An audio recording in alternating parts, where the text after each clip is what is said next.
Hello, everybody, and welcome to It's a Wild, Wild, Wild, Wild Mount. I'm Mr. DM along with my fabulous players. Hello, fabulous players. Hello. Hello, DM. So we are going to get some quick announcements out of the way, and then we will jump right into it. So, quick announcements. Once again, we have wonderful merch in our merch store currently. I have we have mouse pads, which is these freaking awesome mouse pads here. Like, again, I am consistently impressed with the quality of these products, along with a phone case. Ooh. Oh, that's cool. Yeah. And then, of course, I'm constantly drinking during stream, so I need something to drink out of. So we have the Players and Creators mug. So yeah, we have a lot of cool stuff in there. So again, please check it out if that's something that you're interested in. We have T-shirts. We've got mugs. Those shirt quality is like, it's soft. Yeah. It is comfy. Those shirts are comfy. And again, like the silk screening process, however it is they do it, is just amazing. Like, it's really good quality. So, and once again, if you are a tier 1 sub here on Twitch, tier 1 subs get 5% off of their purchases. Tier 2 get 10%, and tier 3 get 15% off. But if that's not something you're interested in, if you're not a sub, you can still purchase again, everything is high quality. All of the stuff in the merch store is great. If subbing here on Twitch is not something you want to do, and you're looking for an alternative way to support what we do because you like what we do, you can also check us out on Patreon. Patreon, we have every 3 months for a full year, you will receive beeping. Apparently, you'll receive some kind of exclusive gift that you can't get in our merch. You cannot get in our merch stores, and that is exclusive just to our Patreon patrons. So please check that out. Not only will we get beeping, we also get crunching and stuff like that. I guess that's free. Like, you don't have to pay for that. You get that for free. Beeping and crunching. That's yeah, nothing but quality here at Players and Creators. Yeah, you could get all that stuff either on our Patreon or not. But again, we are still very, very grateful if at the very least you want to do is just watch us and support us in that way. That's trust me when I say I am consistently surprised when we actually have people who watch us and enjoy what we do. So thank you again for that. We do appreciate that. Our second announcement, and again, for those who are familiar with the game, you'll already know this. But for those who are not aware, you can use channel points here in Twitch to actually buy inspirations for myself and our fabulous players here. They can use it during the game at key moments, and trust me when I say they do not forget that they actually have it. But you can get inspiration points. You can give each of you can give up to 3 inspirations to the players. Just make sure that when you actually use these inspirations, you identify if you want it to go to the group, and then the group will decide amongst themselves who can use it. But you can also give it to an individual person as well. So you can just make that distinction when you purchase it using the channel points. If you want me to have an inspiration, which will be so if you're feeling saucy and you want to kind of fuck with the players a little bit, or maybe even help them depending on the situation at hand, you can get 1 inspiration to me. It's a little more expensive than the players, as it should be, because you are absolutely altering something that might happen in the game for better or worse. So, enjoy them as you will, but make sure you use them.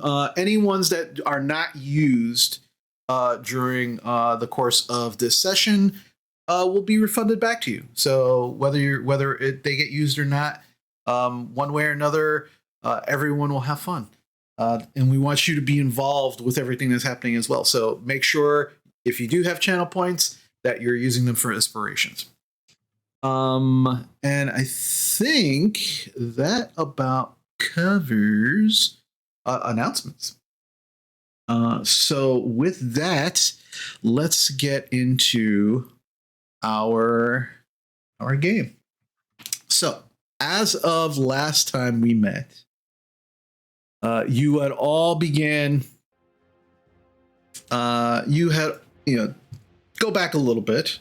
You had decided, under somewhat duress, that you were going to be doing some errands for the gentleman, a local crime boss here in Zadash, who apparently you kind of incidentally disrupted some of his business. And in the course of doing these errands to kind of get him off your back, you were told by one of his underlings, Kara, that there was also a pesky, corrupt Crown's Guard that was a very, very big thorn in the gentleman's side, and that would probably ingratiate you to him if you did something about him. So not only did you do these errands that were assigned to you, you began the task of tracking down this corrupt Crown's Guard and figuring out how to basically get him out of the gentleman's hair. You tracked him down, you found out where he lived, and you found that he had some strange alarm system involving chickens. You decided on a plan of action in which you went into the house, decided you were going to take care of the chickens, and then take care of him. But it didn't go exactly according to plan, as the chickens, as you began fighting what seemed to be ordinary chickens, and then they very quickly showed that they were under some kind of illusion spell. And while still the same size as chickens, were completely not chickens. As far as you're aware, you were able to dispatch them before they did too much damage. They were a little tougher than you had anticipated, but you did dispatch them. Upon checking the rooms of the house, you found a few more. But you all didn't really wait to see or figure out if he was even home before doing so. And it turned out that he was the whole time. Hiding on the upper part of his bedroom, clinging to the wall. And that's where I sleep. Yeah, doesn't everybody? And after finally, with some very terrible rolls, realizing where he was, you watched as he transformed into a red-skinned, horned, winged individual that began doing battle with you, but not before your companion Sora seemed to be charmed in some way to actually help him. So as we currently stand, Sora is bleeding out on the bed. And you are in the middle of a fight with this individual who at this current time, before we actually broke for last session, altered his form and is now a complete identical Galen, standing right next to him as they were fighting. And that is where we come in to our fight. So, right now, so as you can see from the map, there are two Galens. Sora is, as I said, bleeding out on the bed. The chickens, for the most part, seem to not be a non-issue. Most of them are these kind of melting, oozing black stains where you had killed them. But a number of you are in different places here in the house. It is pitch black. Again, as a reminder, it is pitch black in here. So the only one who, at this point in time, can't see really well is Squall. Everyone else has dark vision to a certain extent, and this is where we stand right now. So, we will continue at the top of the round. DM, really quick. Yes. Sora is not doing death saving rolls because I did spare the dying, correct? Right.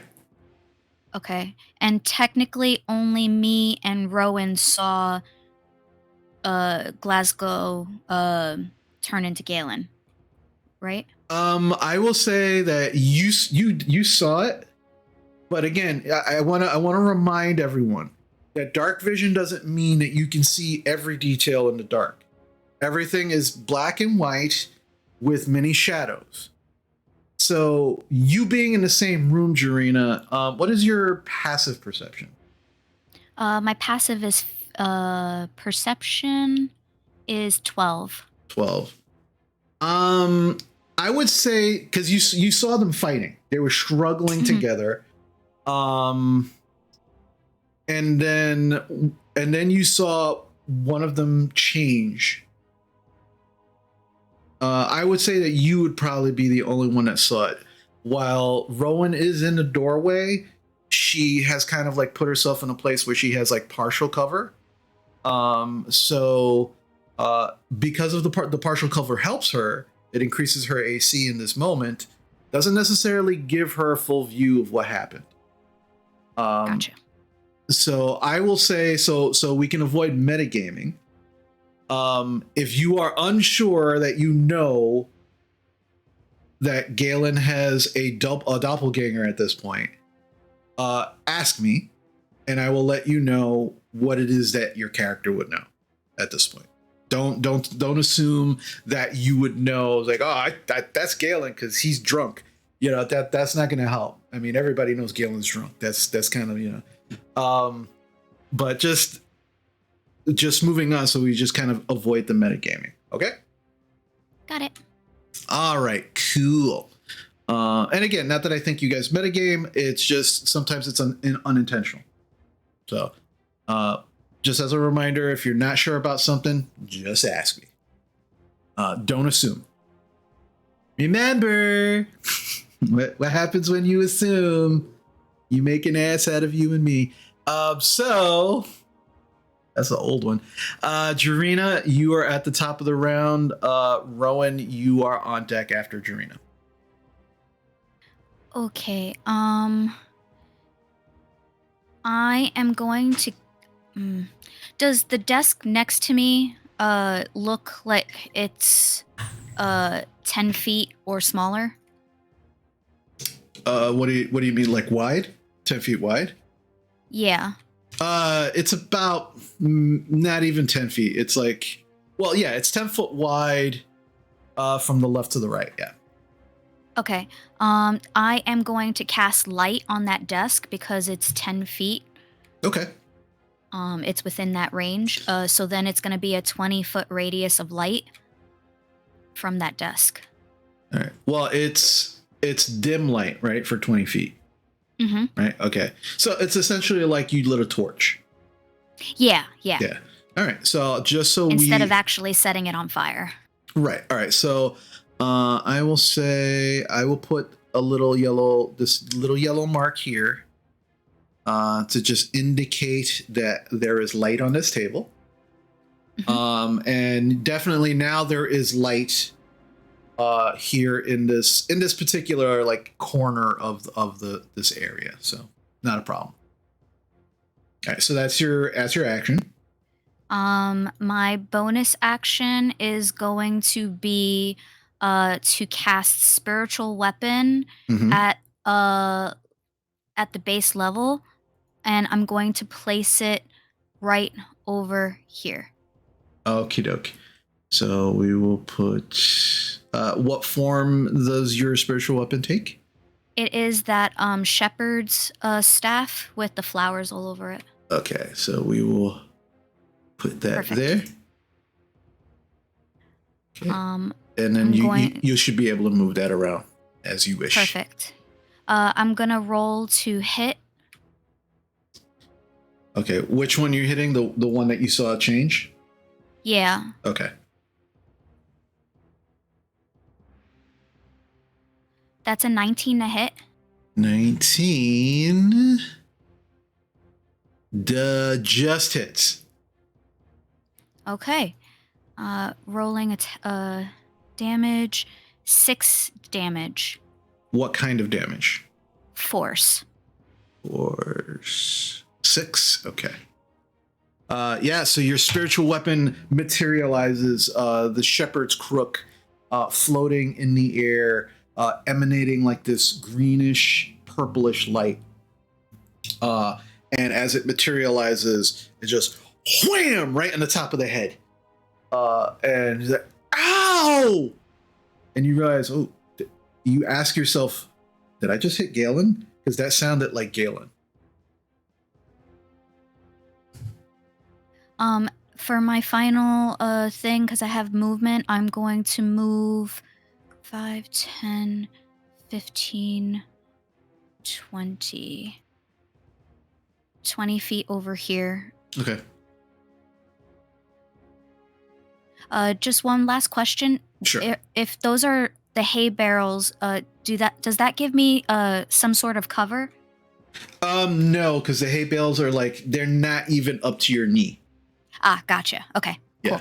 I am done. So, I mean, they would if you kind of went prone, possibly, but you'd have to use half your movement to go prone. So. Got it. Alrighty. So, with that, Rowan, it is your turn. What would you like to do?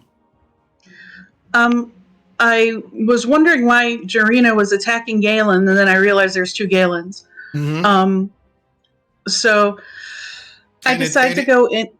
Just so you know, when you heard the owl, it sounded absolutely like Galen. Well, while he's being distracted by getting smacked on the head, I'm gonna go invisible. Okay. So I'm gonna cast invisibility. Alrighty. And then I'm gonna move out into the room. And what is that to the left of the doorway? That's just another desk. It's got rotted and ripped up papers, just kind of strewn about it. It's like a table, small table. So where exactly do you want to? Are you going on the map? I moved myself. Is that okay? Yeah, no, I prefer it. Okay, how high is this desk? It's not even. It's maybe comes up to your waist. Okay. Hold on a sec. If I do anything else, my invisibility will fall. I was going to try to sneak behind him, but I don't think I can do that. No, if you attack, or if you cast a spell, your invisibility will drop. Anything else does not negate your invisibility. Okay. Let's see. I would like to do something. Hold on. Okay, what would you like to do?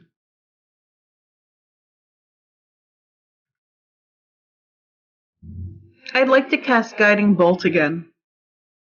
Okay, that will make your invisibility drop.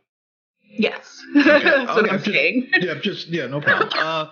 So which Galen will you be casting it on? I'll cast it on the one that got smacked, because I'm going to assume Jarina saw which one was which. Okay. Roll me a straight up intelligence check. Just a D20 and your intelligence modifier.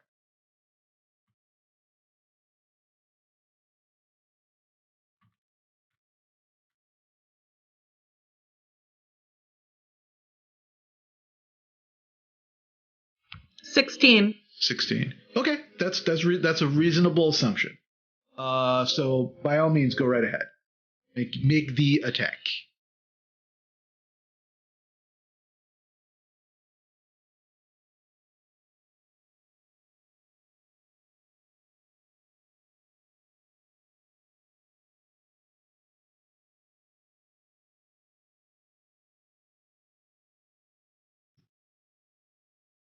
So what'd you get? I rolled a 14. Plus. It says +7. Okay. So I guess it's 21. 21 does hit. Yep. All right. So roll. Okay. So roll your damage.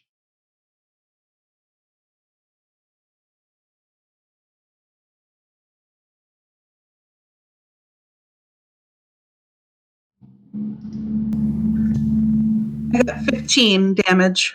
15, and that's actually going to be 15 radiant damage, right? Correct. Okay. All right.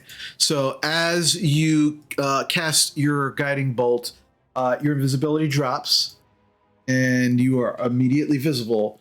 But you shoot this beam of white energy, just, and as you do, it hits Galen essentially, and it lights him up like this huge beacon.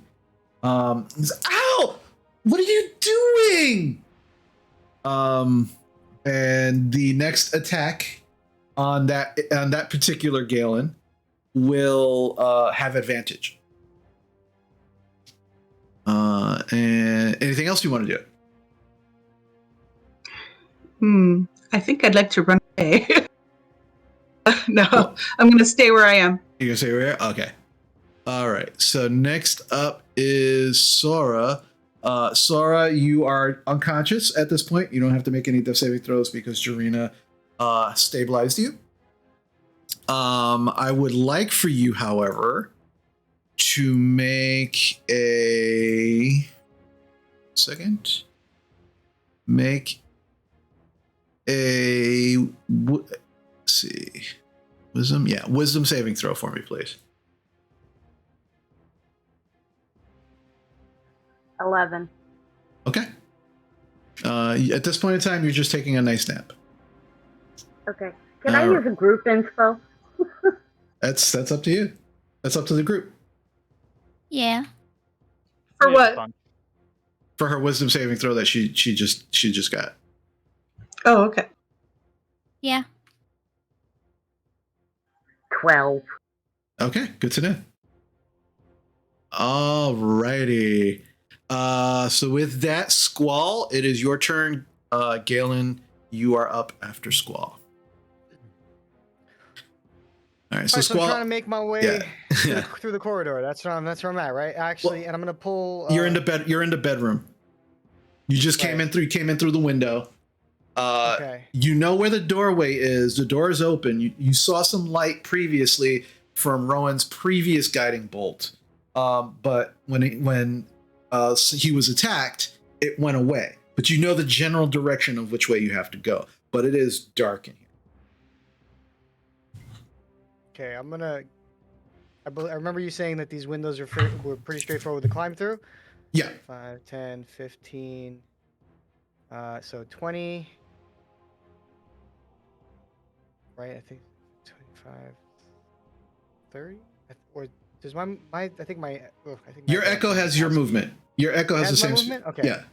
Okay, I just want to make sure my echo get in there, and then I'm gonna move up through 5, 10, 15, 20. Now is this door open? Yeah, the door is open. There is somebody standing in the door. You see, in front of me. There's like a shadow because there is light now. Coming from the other room, since Jarina cast light on the table. Now there's a guiding bolt around Galen.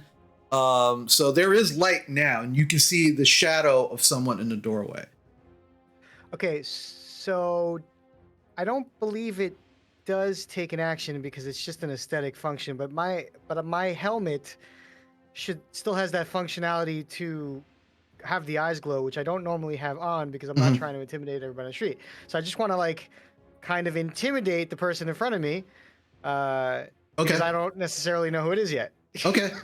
All right. So you you know, what is the word that you have chosen to make the I haven't used this in such a long time. So for you can choose any command word, but once you choose it, you got to stick to it. Poop. It's pickle. And Okay. Okay. So as you say, I say it, like I try to say it really like I say it with attitude, like a pickle, you know, like and yes, and then like at this point I'm like I'm reaching for my sword as well, you know, like I'm just trying to like. Gotcha. You know. Okay. So Pickle. What did you just say to me? Yeah. As you do, and Rowan, as you turn around, you watch as these blue glowing eyes appear in the doorway, and then there's just like this kind of like steam slowly emanating from the helmet.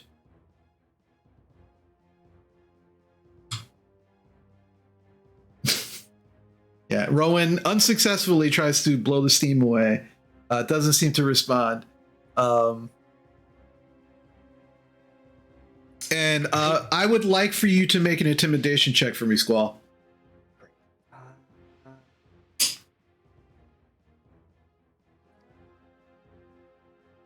So on brand. 3. 3. Rowan, you turn around like, oh, it's Squall. Did I hear her voice when she says that? Yes. Okay, so then I'm okay. Like what's going on? Like what? The guy we're hunting is actually like a demon-y thing. Yes, like I just like with the rest of like my energy, just whip out both my blades, and that's the end of my turn. So Okay. No, that's perfect. All right. So yeah, so now you're in the doorway. You know it's Rowan. You're getting ready I mean, you could, if you wanted to, you could take your action to dash into the room. Because you still have an action. Okay, that was all just movement. So like and then I dash into the room a few more paces. Let's go ahead. Okay. And it's still dark though, right? No. As you get into the area, particularly like this area here, it's kind of lit by torchlight. It looks like a table has light emanating from it. Okay. And you see two Galens. Great. Okay. One is glowing. Yeah, one is like kind of lit up and kind of holding his head, and looking like really upset. But they both look identical, both in like the way they're hurt. The bruising seems familiar, looks the same. Everything, for the most part, looks the same. You're looking at two Galens. One is just glowing and seems hurt.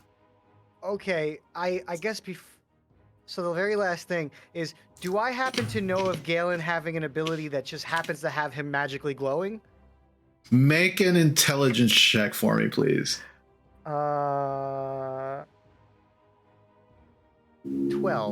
12. You don't recall him ever glowing before? But you know, like this dude's weird. You don't know, right? You know, but you've never seen it before. As far as you remember, you've never seen that happen before. Perfect. Okay. Alrighty. So that is Squall's turn. Galen, it is now your turn. So guidance gives me advantage. The next attack on somebody with a guiding bolt on him has advantage. Okay, so I'm going to use that. I'm going to attack because he is an imposter. Okay. This game has now turned into Among Us. And there we go.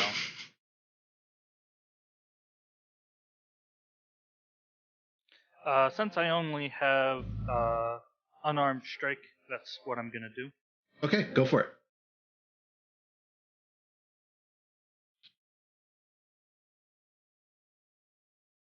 All right. With advantage, that's 23. That will hit.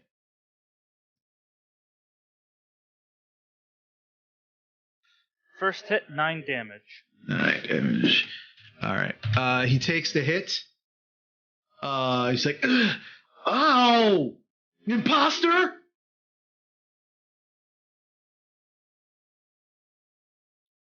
Okay, and then I'm gonna do another one. Okay, go for it.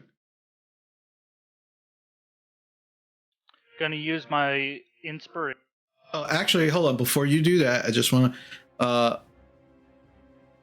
Okay. Well, you can hold on to that number for a second. I just want to see something real quick. He's got to roll a wisdom saving throw on that first hit. Okay, he's still concentrating. That's good. And the next one was a what? Another 23. Okay, that hits. I no longer have any personal inspiration. Okay. 11 damage. 11. Okay. All right. Make another wisdom saving throw. Question. Since this is, I'm assuming, a spell, and since I do have Warcaster, not Warcaster, Mage Slayer, does he have disadvantage? Or... Nope. Okay. Nope. Alrighty then. No, it was a good call. Like that was a good call to make, but the magic is not what you would think it is. It's an inherent ability rather than actual magic. It is something that his being allows him to do. But he rolled his wisdom saving throws and succeeded. And as you hit him the second time, he's now kind of like wobbling on his feet. And he's just staring daggers at you. Keep staring. And I'm going to use my key point, and I'm going to do Flurry of Blows. Okay, go for it.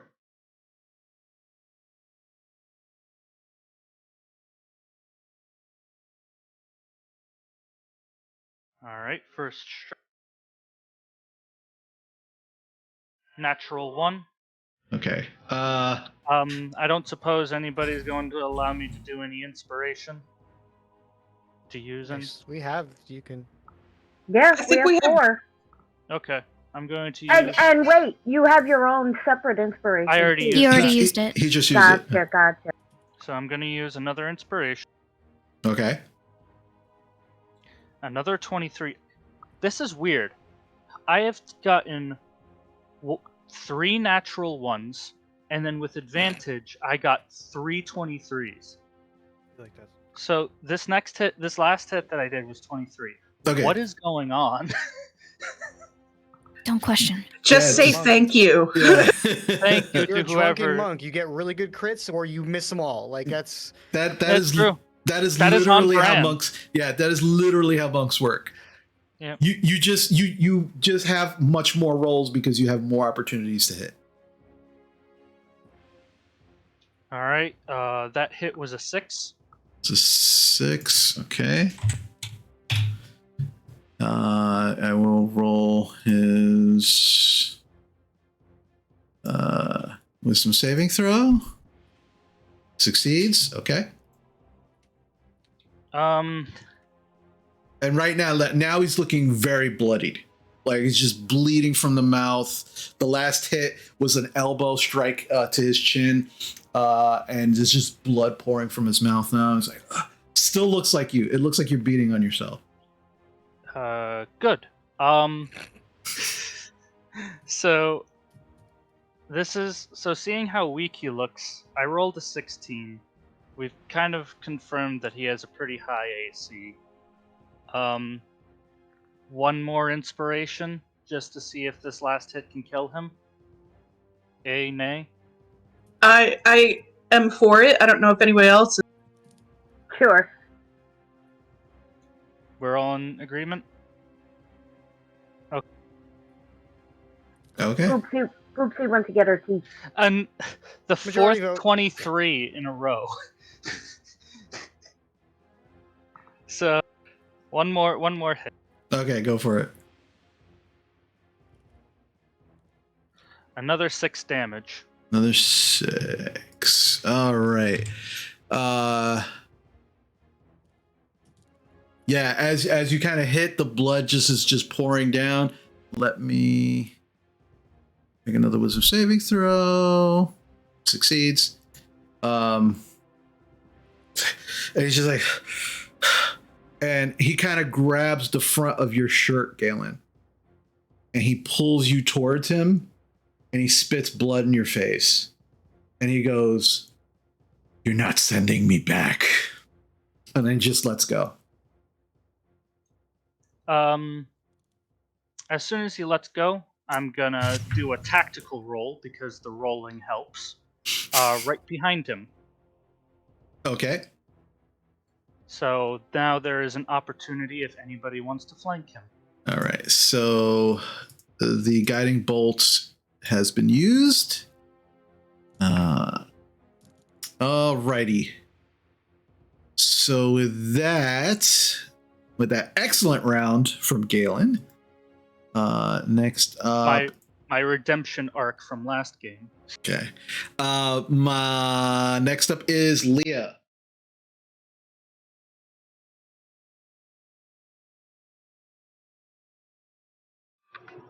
So I'm still in the room, Mm-hmm. and I'm gonna come out. Is there anything to differentiate between which one's Galen and which one's the demon now? Well, put yourself outside the room and then make me a perception check, please.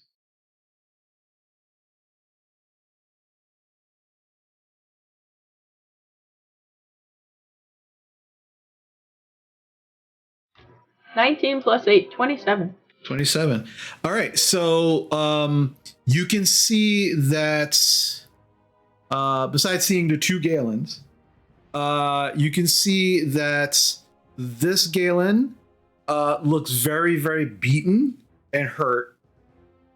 This Galen, not so much. Like, definitely has taken some hits, but not as bruised and beaten as this Galen. And you can see that the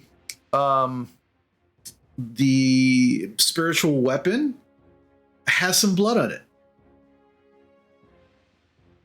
I'm sorry, DM? Yes. Which one was more beat up? The one on the right or the one on the left? The one that is more beat up is this one. Well, isn't that the real one? Because he just rolled over there? Oh, I'm sorry. You're absolutely right. I'm sorry. No. That's good call. Confused God. Yeah, good call. Yeah, actually, my fault. It is the other way around. This one seems more beaten and bruised than this one.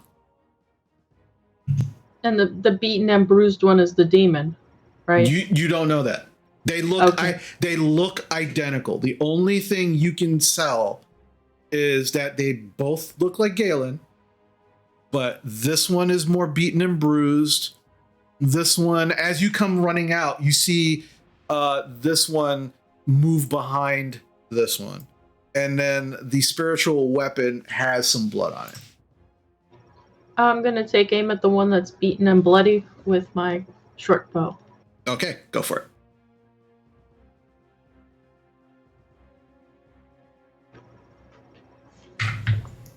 Nine plus 8 is 17. 17 does not hit. So as you kind of shoot the bow, you actually watch. He catches the arrow, breaks it in his hand, throws it to the ground. I'm just gonna try to find some cover over here. Okay. And that's it. Well, you have movement and you have a bonus action. With your bonus action, you can take another shot. I'll do that then. You just have to use your action to attack it also. So. Okay. Since we're both engaged, does she have sneak attack? It's a good question. Because she's assuming that that is not her ally. I'm going to say yeah.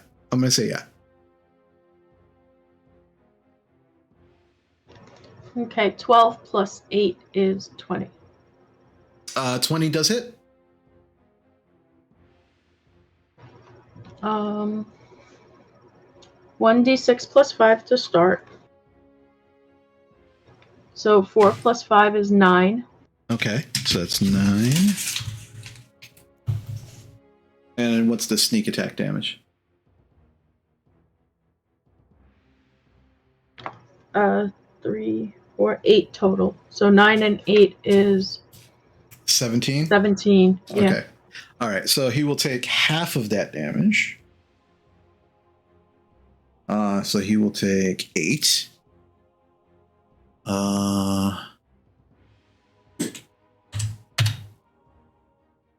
And as the arrow kind of hits, it hits him in the chest through the shirt, and it just kind of like stays there for a moment, and you just watch as it kind of almost pushes out of the skin and then falls onto the ground. And he looks real hurt now. Like he's just like, why did you do that, Leah? Oh shit, he knows names. Sorry. Looks really hurt. Leah looks really confused. Okay. And she's just gonna duck and cover for a bit now. Okay. All right. Top of the round. It is other Galen's turn. He kind of, let's see. Yeah. He's looking real hurt. First thing he's going to do is he's going to turn. He's going to look at you, Squall. I need you to make a wisdom saving throw for me, please. Okay.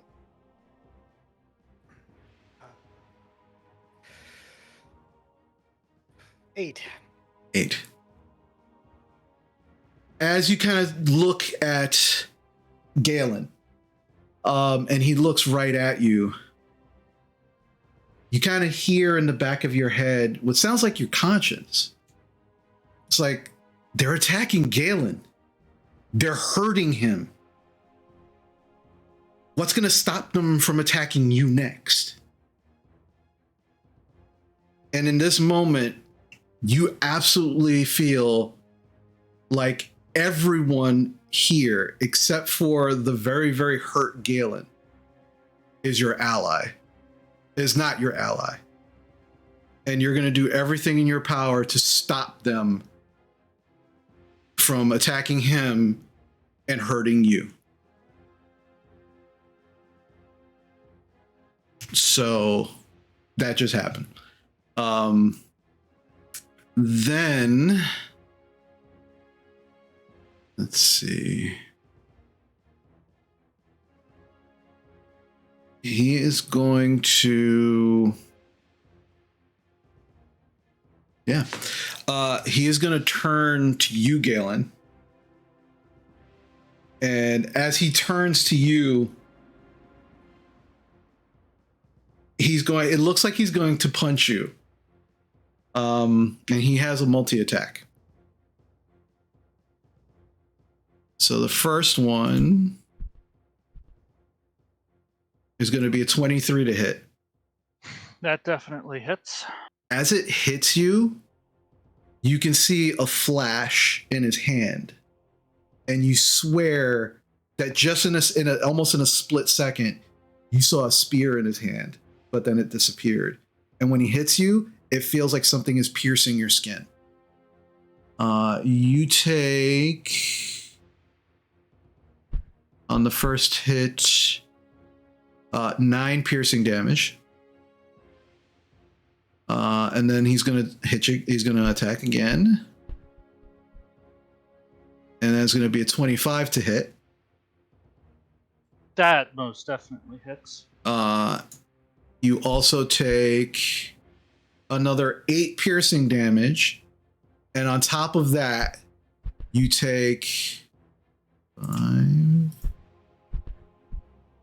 You take an additional 11 fire damage.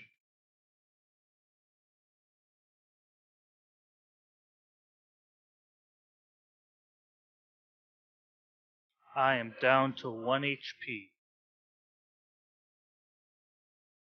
Okay. And as that happens, he just turns and he looks at you, Squall. And says, you gotta help me. They won't stop. And then he is going to.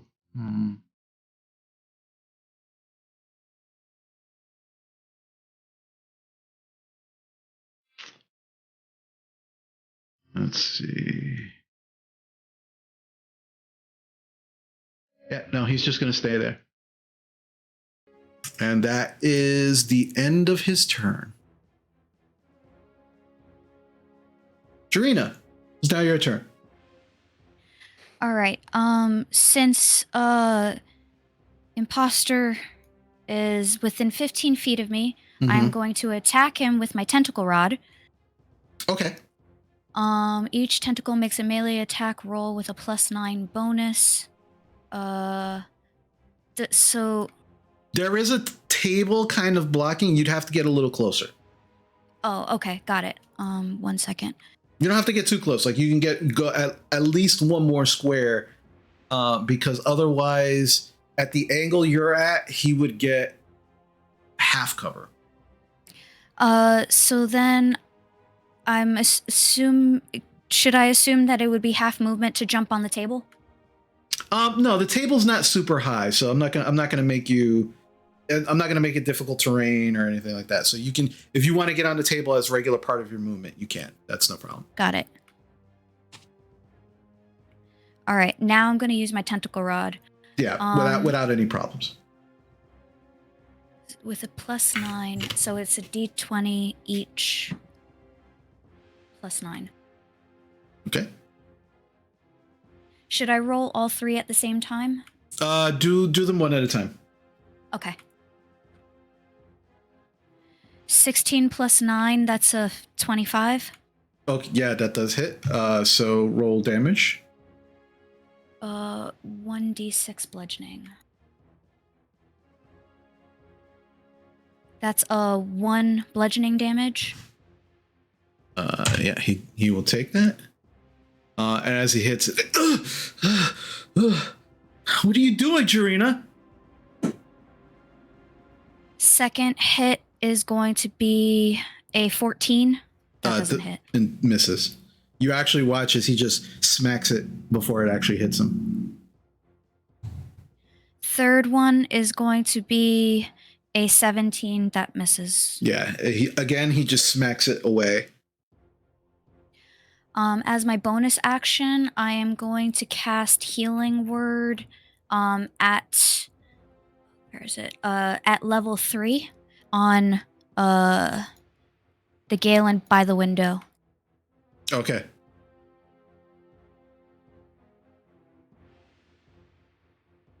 The Galen by the window. Galen by the window, it's 11 HP you gain. Thank you.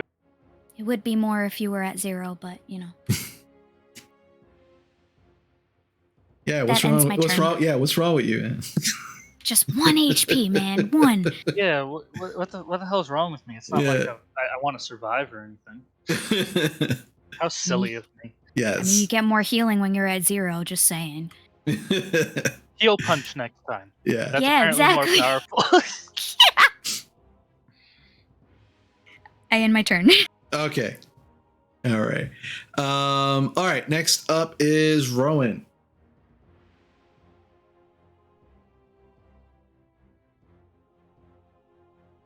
So only magical thingies seem to be affecting this guy, really?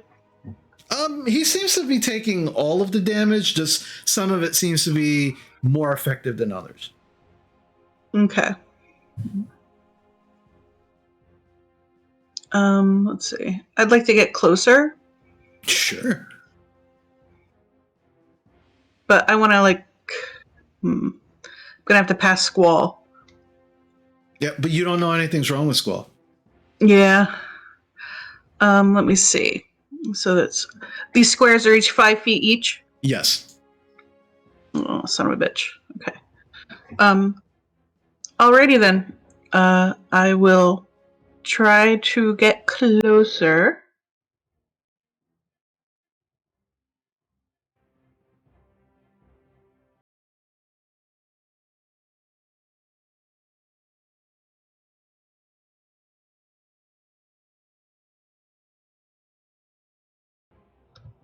And I'm gonna throw my dagger. At which Galen? The bloodied, pissed off one. Okay. Which one? We're both bloodied and pissed off.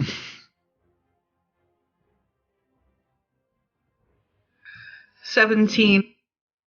As you throw the dagger, he kind of looks up and smacks it out of the air. Listen, man, they ain't buying it. As I say to the imposter. Okay. So unfortunately, it does not hit Rowan. Well, no one's between us now, so I'm gonna try my thorn whip. So I'm gonna take a little thorny twig out of my pocket. Is that an action or a bonus action? Oh, son of a... Because your action was to throw the dagger. It's a cantrip. But is it take an action to cast or a bonus action to cast? It says one action. So unfortunately, you cannot cast that. Okay. Yeah, it just says cast at will. I can't... Yeah, it does say one. Yeah, casting time, one action. So, but if you have a bonus action spell that you'd like to cast, you can do that. You can just click on the tab that says bonus actions, and that should pop up everything you can do as a bonus action. Where is that? Okay. Where all of your like spells and traits, like right underneath that, it says all attack, action, bonus action. Look at that. Yeah, wow, that's amazing. We've only been using D&D Beyond for 2 years. So you have 2 weapon fighting, second wind, and your starry forms as bonus action.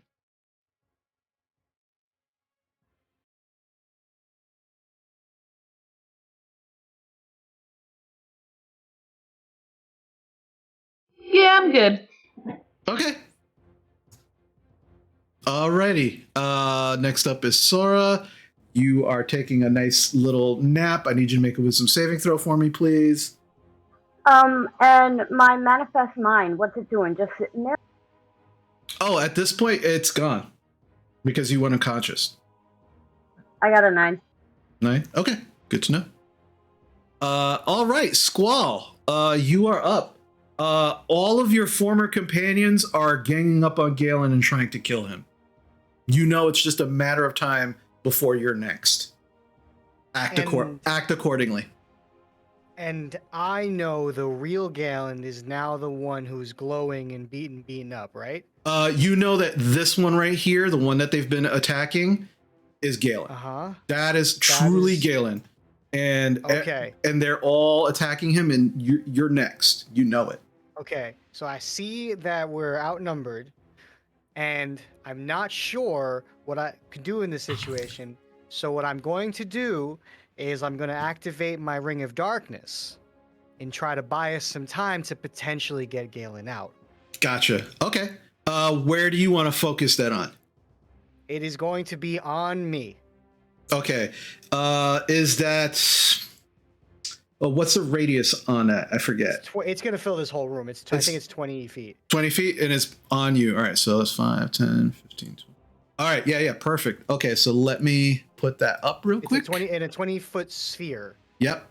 Yeah. Perfect. Okay. So that is going to be, nope, that's the wrong thing. Give me the circle. All right. All right.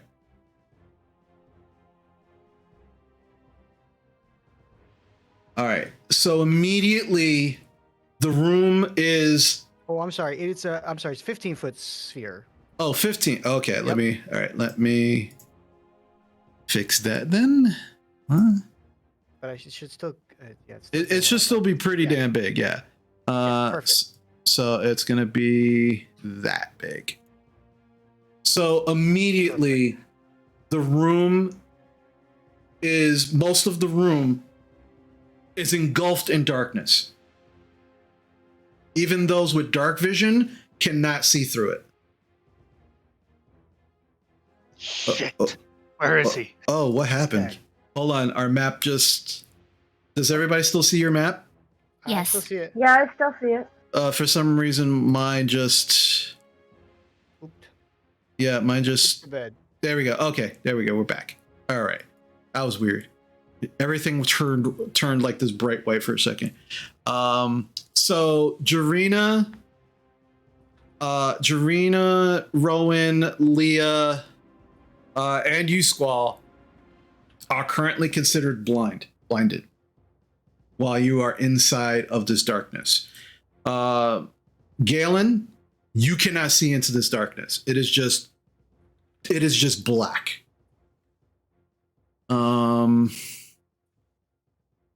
Okay.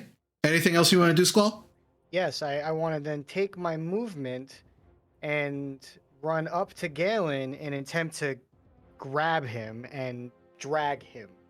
Okay. So it'll be 15 feet to get to him. I'm sorry. It'll be 10 feet to get to him. Okay. But then to drag him, you're going to have to use. It's going to be almost like your difficult terrain. You're going to be using more movement. It's half your movement. So okay, right. So you'll have 10 feet. You'll have 20 more feet. You can only move 10 more feet with him. Okay. Squall can see in this ring of darkness? No, but I before activating it was trained on Galen and knew it was just right in front of me. Yeah. So that's I just immediately ran up and grabbed. Yeah, and that's reasonable. But anything other than that, we'll see what happens. Yeah. So Yeah. you grab him. I'm grabbing him and then I'm just gonna in a pivot step, turn around and just begin in the opposite direction with him. Okay, so you're gonna move 10 more feet. Rowan, make a perception check for me, please. Then Galen should be back where I started. It was like 5 to 4. Yeah, so he'll be right there with you. Assuming I succeed. 18. Yeah, 18. Galen, make a perception check for me. Yeah, I was gonna ask. Do I make a reaction check? Well, that's what this perception check is gonna tell us. Got it.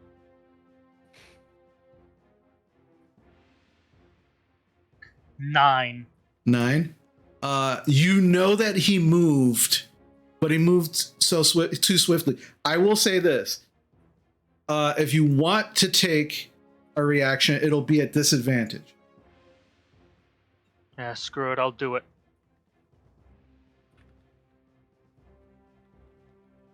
I'm just gonna put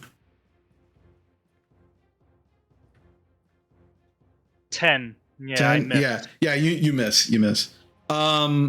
Rowan, you felt some movement next to you, but you have no idea what it is. There's absolutely movement. It was probably Squall, and you're very confused as to why he threw up the darkness.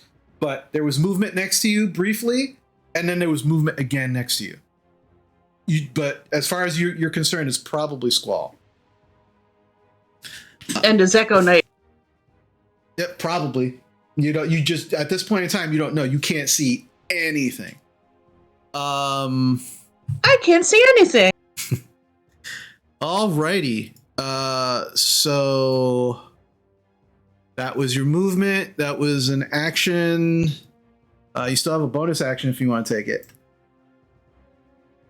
I will use my bonus action to dash.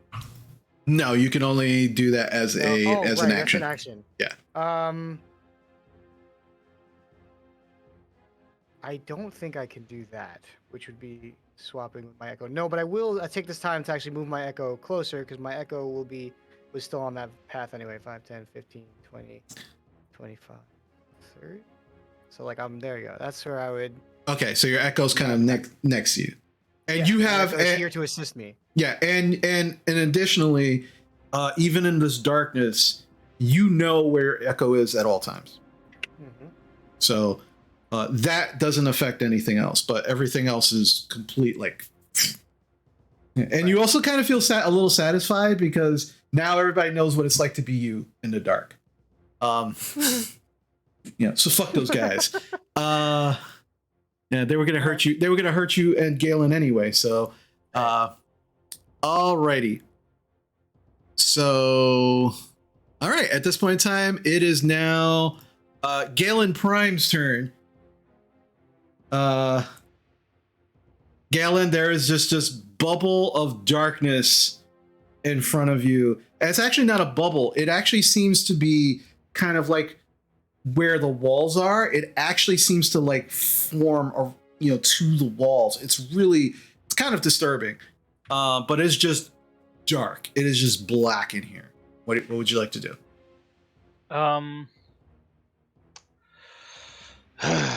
I guess I'm going to brave the darkness. But before I do, I am going to switch disguises with my hat of disguise to my more to the human-looking Galen. So I don't know if you want to. Well, I thought that was the disguise you were already in. No, the disguise I was already in was an elf version. That was gotcha. This one's just human Galen. So he looks like Galen. He's just human. Okay. So that's your action. Yep. And I'm going to go into the darkness and feel around. Okay. So how far? I will say this. Go if you, depending on how you want to do this. You can go 1 square at a time, and then I will tell you if you run into anything, see anything, or if you need to stop, or whatever happens. Okay. So it's just Battleship, but in chess form. Got it. Kind of. All right. So you move in 5 feet. Nothing. You move in another 5 feet. Nothing.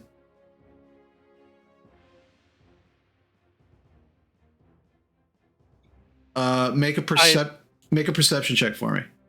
Okay. Disadvantage or just normal? At disadvantage. Yeah. Got it. This is magical darkness, so different than anything else. Double threes. Double threes? 9. 9. 9. Okay. Yeah. There's someone in front of you, and there's someone to your side. You have no idea who it is. Who's here? I'm a touch. Who's here? Rowan. Okay. Rowan. Okay, who's here? And then I feel towards Leah. It's Leah. Okay. Can't you feel my fur? All right. Okay. That was your action. That was my bonus action. Yep. That was my whole turn. That was it. That was it. All right. So so you know that Rowan's in front of you, and then Leah's to the side. Okay. Okay. So next up is Leah. So Leah, you know that Galen's at least right there, and you heard Rowan off to the side, but you're not entirely sure where she is, but she's nearby. And we don't see where the demon guy went? Mm-mm. It is it is complete like blackness. I'm gonna feel along the wall to go back into the room. Is there blackness in the room as well? As you get through the door, it's still dark, but 5 more feet into the room, you are completely out of it. and you can now see, at least with your dark vision, you can see the bed, and you can still see Sora kind of lightly snoring on the bed. Can I see the demon anywhere in the room? Make a perception check for me.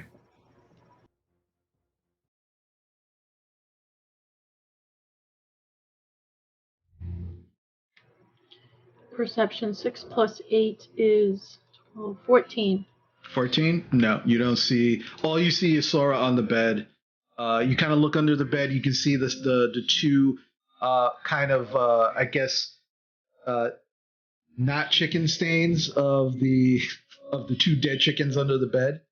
But outside of that, that's all you see. As you turn around and look towards the doorway, all you see is black. Okay, I'm gonna hold my action until I can see the demon. Okay. And that would be the crossbow action to shoot him. Okay. All right, sounds good. Hold on one second. I just want to check something real quick, and then we will move on. All right. Yeah, just give me a second. I'm just double checking something really quick.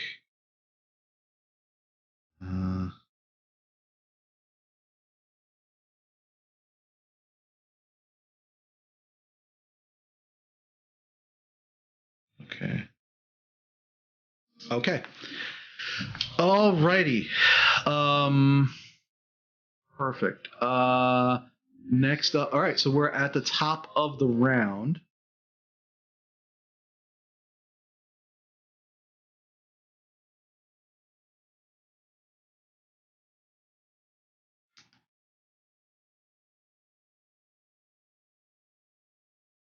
All right. He's going to. It is now other Galen's turn. And Squall, you kind of hear in your ear. Hold on. Oh, Squall's not there. He goes, Squall, I got an idea. He is going to cast Ice Pack.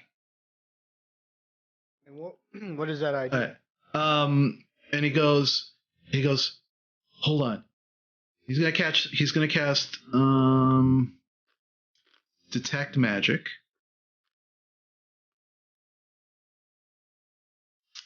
And as he casts Detect Magic, he realizes there's someone next to him with magical items. And he is at disadvantage is going to stab away with a spear. And he's going to try and attack you, Rowan. But it is at disadvantage. So only hit me for 50 points instead of 100. No, it's just disadvantage. Does a 19 hit you?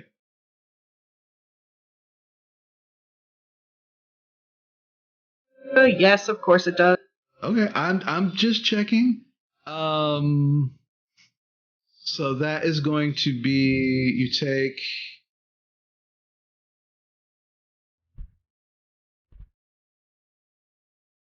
5 piercing damage and 6 fire damage. And then he's going to take 1 more hit swing at you. Again, at disadvantage.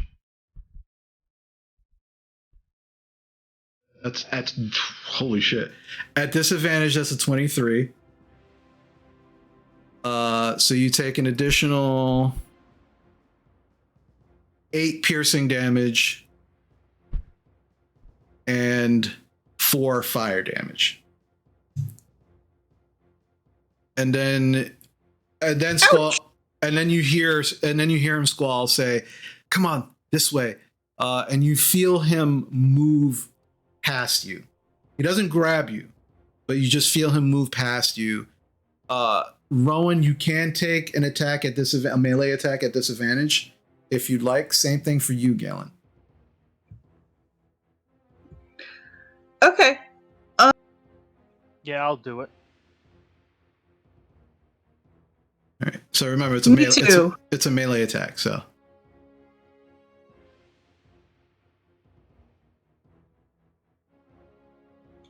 Thank God for the 923. Are you kidding me? Yeah, this is at disadvantage. I rolled a 17, and then I rolled a 15, and then plus 8, that's 23. Okay. That's another 6 damage. Okay. You definitely make contact, and you hear, ugh. What about you, Rowan? My lower was 13 plus 3 is 16. 16. Unfortunately, you kind of swing with your staff and don't actually hit anything. Alrighty. That guy really fucked me up. Okay, so 5, 10, 15, 20, 30. Okay. Alrighty. And just so you are aware, Squall, the darkness, because you centered it on you, it's moving with you. Alrighty. Next up is Jarina. Okay. I am going to try something. Because this spell says choose one creature, object, or magical effect within range, I'm going to attempt Dispel Magic. Okay, what level? It's a level 3. Level 3? Okay, go for it. So the DC equals 10 plus the spell's level. Any spell of 3rd level or lower. So do I have to roll or? Hold on one second. Think it depends on the spell level of Squall's Darkness. Yeah, that's what I am looking at. Give me 1 second. I just wanna check one thing. That's wrong character.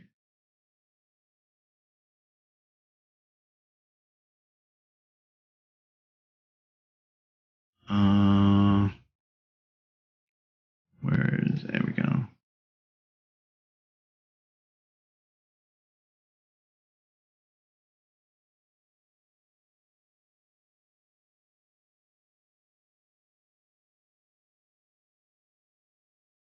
Okay. All right. So, where specifically are you casting it at? Like what direction? What area? Can't hear you. Sorry, wrong button. Last I saw Squall, was to my right, like around this area or something like that. I'm pretty much guessing because it is dark. Yeah. So I'm just gonna do it in that direction. Okay. So you cast Dispel Magic, and you watch as the magic, the darkness disappears. And you can see Squall is Echo and Galen over here. Okay. Question. Yes. Is that Galen using the old disguise? Yes. Good. Okay. 5, 10, 15, 5, 10, 15, 20, 25, 30. Okay. I am going to move.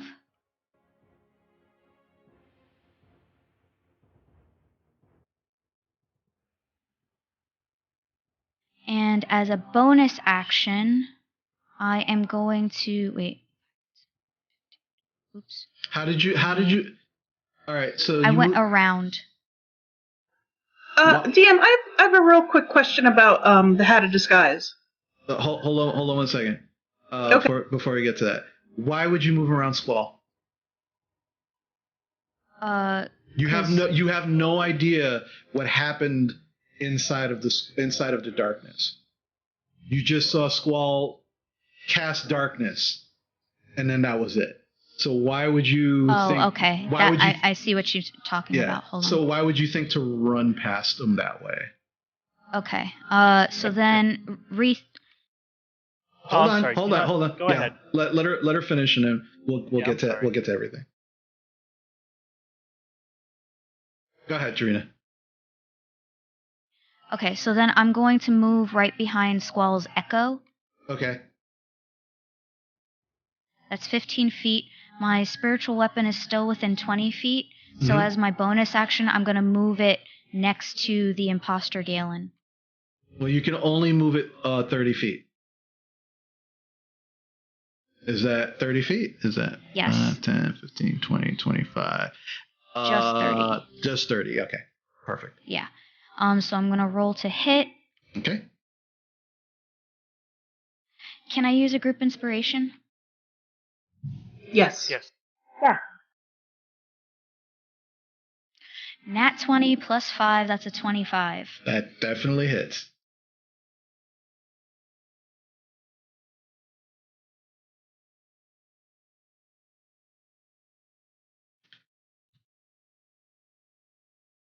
Okay, that is a 5 plus 2, that's 7 bludgeoning damage. Or force damage, I think. Hold on. Was it force?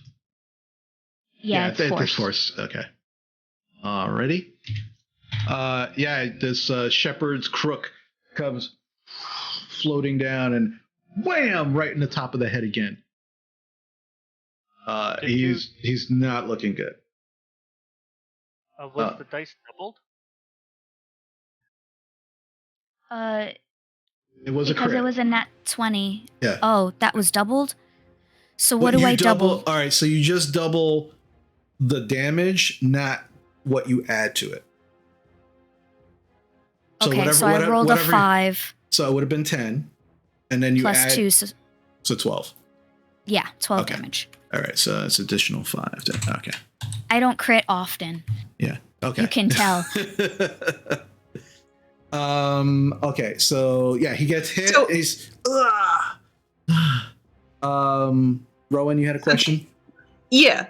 If Galen's wearing a hat of disguise and he gets beat up, do we see blood or we just see the illusion of Galen? You see the illusion of Galen. So the hat of disguise isn't that smart, so the imposter would be the bloody one. Possibly. Right? Possibly, yeah. Logically. Because we've been under disguise many times and it looks weird. Yes, but you as are I've also learned. Yes, but you are also you. You're like, your group is you, and logically doesn't always fit into your pattern of thoughts. I hate to say.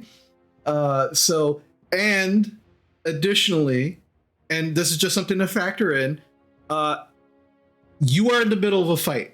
Each of your turns, technically speaking, in the battle are 6 seconds long.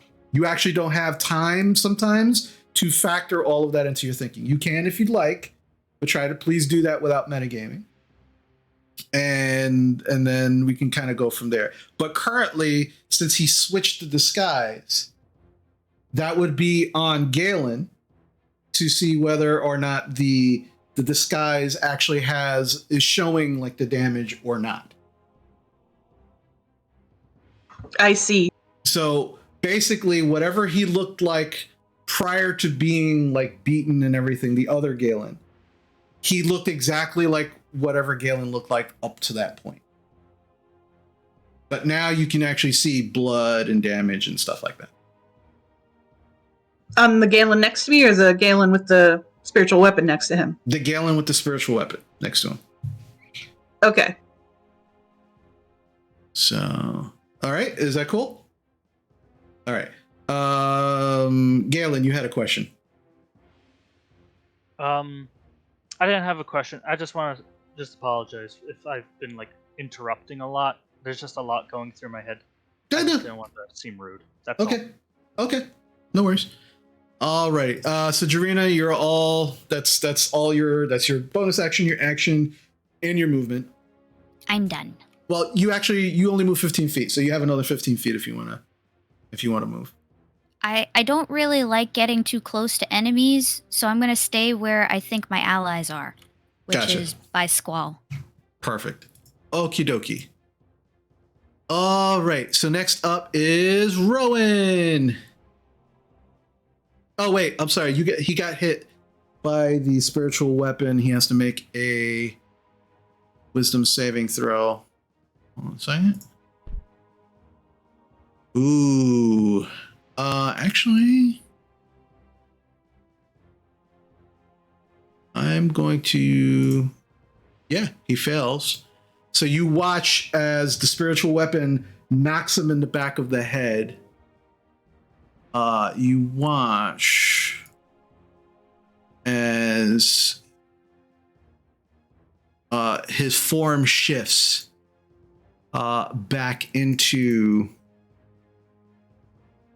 the winged, red-skinned, horned, tailed creature, humanoid. And Squall, you see this, but you've seen Galen switch his forms many times with the Hat of Disguise.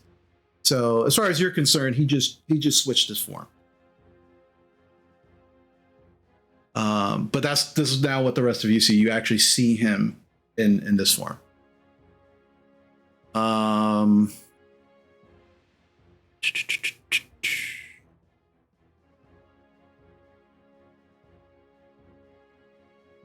Okay.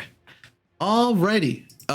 So that is now we're at Rowan's turn. So Rowan, what would you like to do? I'm gonna try to once again use my Thorn Whip, and it's from. I have to use it from 30 feet away. Well, you pick a point, and then it will pull the creature basically in a direction that you choose.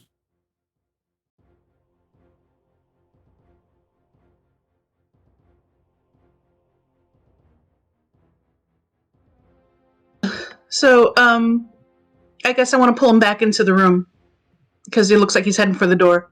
Like towards all of you. Yeah. Okay, so show me on the map where where exactly the point that you want. Because as you said, it could be 30 feet away from you, or it could be 30 feet behind you. But it has to be far enough away to kind of pull him back towards you. How do I show you on the map? All right, so you use the teardrop symbol on the map to make. Oh yeah, I see it. Yeah.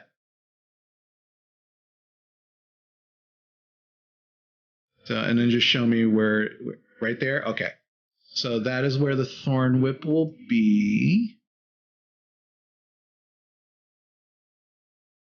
Okay. And so now you have to make a ranged attack against him with the Thorn Whip.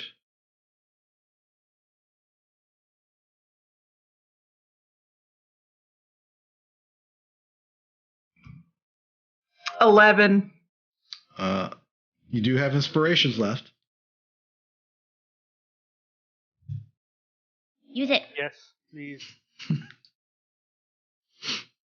I think I changed my mind. I think I'm going to do Entangle instead. You've already used the spell slot for Thorn Whip. Yeah. Once you say you cast it. Okay. You've cast it. Okay. All right. I'll cast. Is it okay if everyone uses the? Use it. Okay. So I'll use it. Okay. We have 3 more. Crit. 27. Okay, nice. All right, so roll damage. So it's 1d6 piercing damage. So whatever that d6 roll is, double that.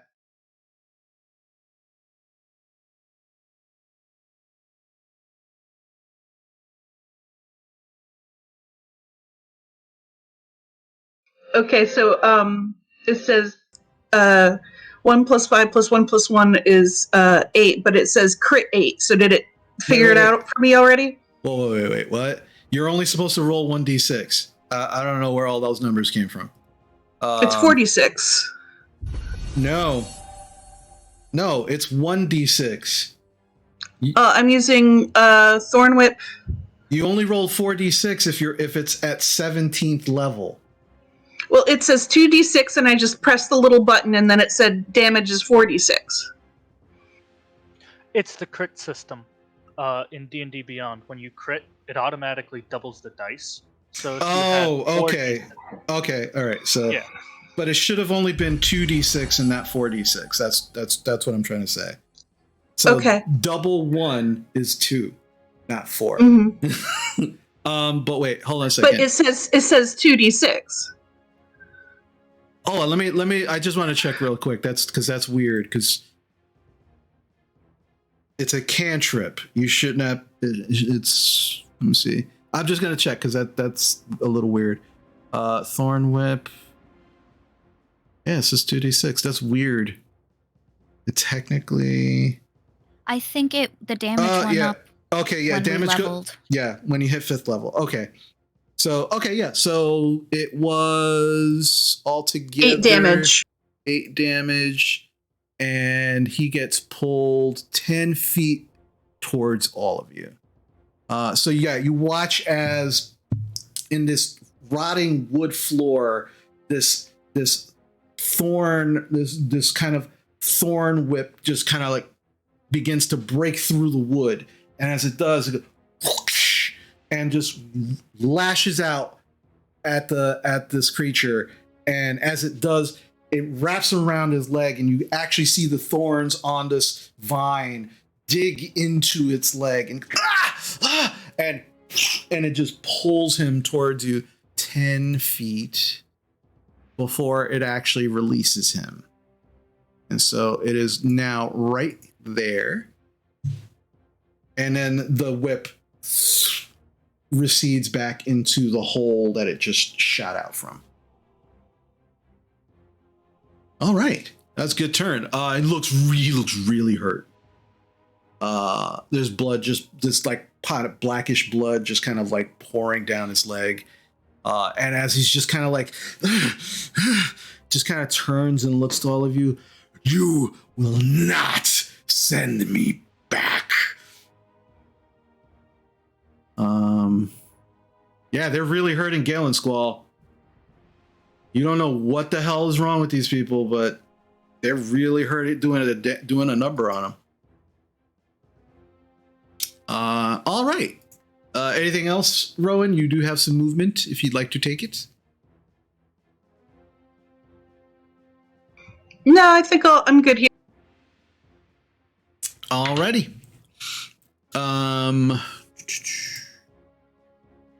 All right, Sora, you are still taking a nice little nap. I need you to make a wisdom saving throw for me, please.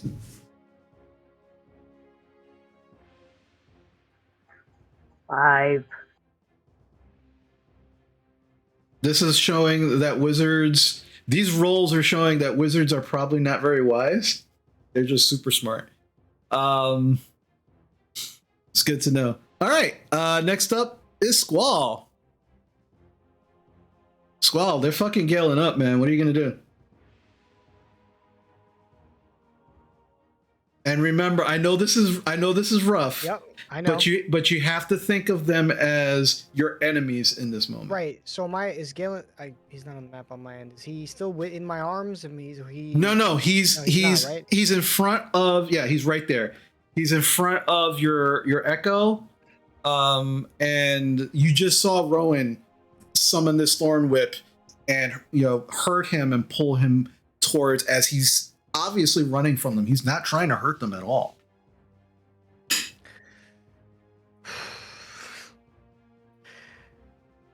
Yeah, I mean, I have a very good attack here, so I'm gonna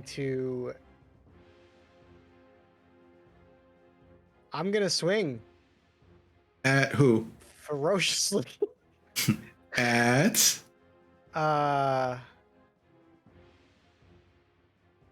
That is. All right, so I know. All right, so this is getting a little. It's just. I know this is a tough decision. So this is what you're gonna do. You're gonna roll a d6 for me. 1 to Okay. 3, you attack Jarina. 4 to 6, you attack Rowan. Perfect. Because they're both within attack range for You you. said D6, right? Here we Yeah. go. DM, we know he just wants to attack me. It's I fine. got a 1. Well, Yeah. actually. So I got a 1. All right, so you attack It's me. You attack Jarina. Okay, which is closest to me, not my echo, right? I'm just. Well, they're both Right. Rowan and Jarina So, you know are what? within attack range. Because I can attack from either or. I'm going to attack from myself and my echo. It's going to be an attack from me to one and attack from my echo to the other. Okay. Because Well, you would have to move your echo if you wanted it to attack Rowan. But if you want it to attack Jarina, it's in melee already.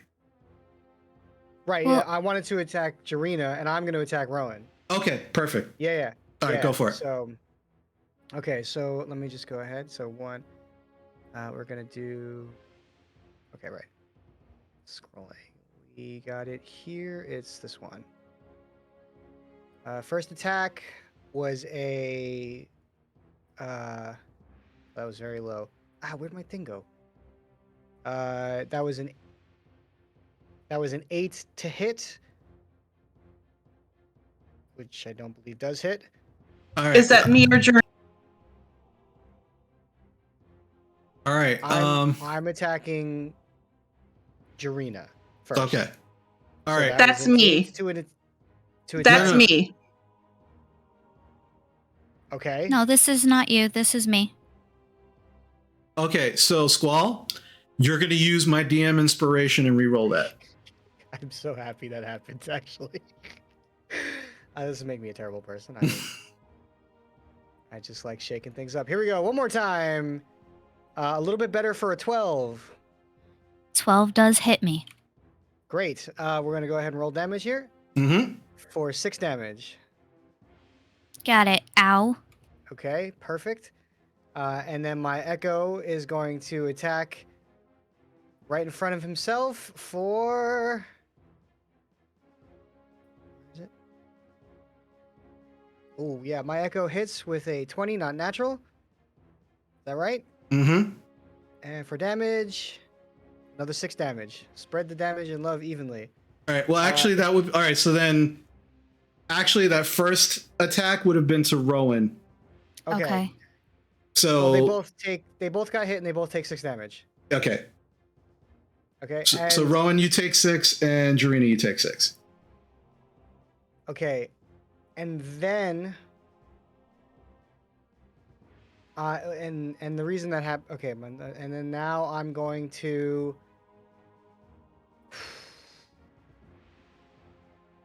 I'm going to proceed to. No, that one. Okay, I won't do that because I know better than that. So then I'm going to. I'm gonna action surge. What are you going to do? I'm gonna use my action surge because Okay. I'm surrounded and know if I run, I'm gonna invoke attack of opportunities that I wouldn't want. Okay. Yeah. Because I'm a warrior and I know when I'm outnumbered. I'm gonna use my action surge for another. Right. So your another attack will be to Rowan, Right. and your echoes will be to Jarina. Right. I could take one additional action for. So that works like that, right? I can then take another attack and then a follow-up attack. Mm-hmm. Wow, right? That's sorry, guys. Where were 13 you in hit. all the other fights? Watching you guys fight chickens. I know better than. 13 to hit. Fuck you, man. I don't hear that because all I hear is "We're gonna kill you, Squall." I don't hear anything. I like 13 to hit, how- right? Right. It hit. Okay, heard. For 8 damage. That's gonna hurt. All right. So And Rowan, you then- take 8. Yep. And then for the last hurrah here. Oh my god. Now you picked the time to 25 roll to well. hit. 25 Now to you're hit. rolling well. Yeah, for now. an additional 6 damage. For an additional 6 damage there. All right. So Jarina, you take I'm at 6. 0. No, Okay. Jarina takes that second hit. Oh, this Yeah. is Jarina? Okay. Yeah. So Jarina, you take 6. Okay. So someone goes down. No. Nope, they're still up. Okay. Not yet. And then I'm going to end my turn. Okay. Jarina and Rowan, you just watched as Squall and his Echo just began attacking both of you. A lot. And Galen, you absolutely see this. Squall, what the fuck? You heard the imposter Galen say, "Squall, what the fuck?" Heard. Clearly, they can read your mind. Okay. Alrighty. So that was an interesting turn from Squall. Galen, it is now your turn. I really like how the only time Squall ever rolls well is when it's against us. What are you talking about? I don't know what you're talking about. What's a roll? Sure. 1, 2. Well, actually, 1, 2. Okay. What's the I'm gonna play, go Galen? here. Right. I'm gonna go in front of Squall, Okay. and I'm gonna do stunning strike. That way he doesn't move. Well, you got to hit him first. I know that, but I'm going to attempt that. Okay.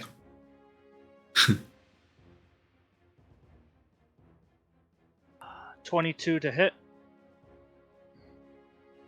Squall, does that hit you? 22? It does hit. Okay. So this is the first time I'm ever using stunning strike, so I don't know where I can find the DCs for that. I'll roll the damage in the meantime. Yeah, roll the damage first.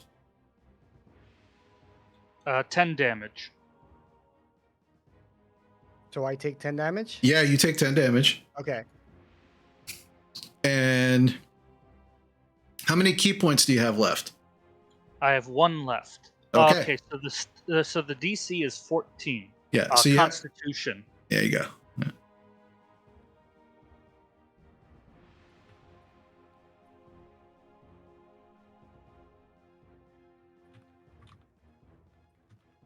Wait, is that what Squall has to roll? Yeah, Squall. Yeah, you have to roll a DC 14 Constitution saving throw. Heard. Oh, that's easy. DC 14? Yeah. Come up short for a 12. Okay. All of your muscles lock up, and you are unable to move until the end of Galen's next turn. Ooh, okay. Sorry, man. He got to you. And then I'm going to go for his Echo. So I'm going to... Again, now I heard the imposter say that, right? Mm-hmm. Okay. Yes, you heard the imposter. Yeah. Got it.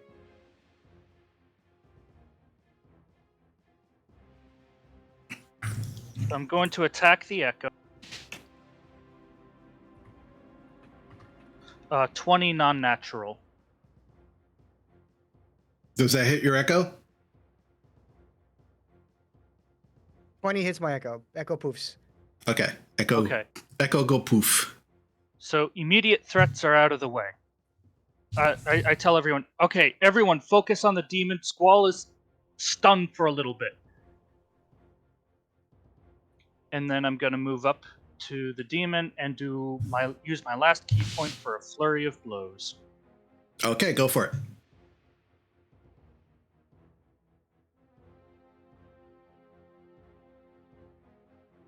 First hit is 22. 22 hits. I'm going to roll the second hit. Well, no. Roll the damage first on that one. Second hit misses. To Okay. 14. Okay. So roll the damage on your first hit. Okay. That's 8 damage. Does anybody want me to use inspo for the final hit? Just to make my last key point worth it, or nah? Well, no. You said you had 1 key point left. And yeah, I know. This was... Right. You had to use that for your stunning strike. Yeah, I used 1, and then I used this one for my bonus action. I can use He had one. multiple- He Yeah, had this is one my last after the stunning. Okay, because that's why I had asked about your key points. Yeah. And you said you had one, and that was for the stun. Okay.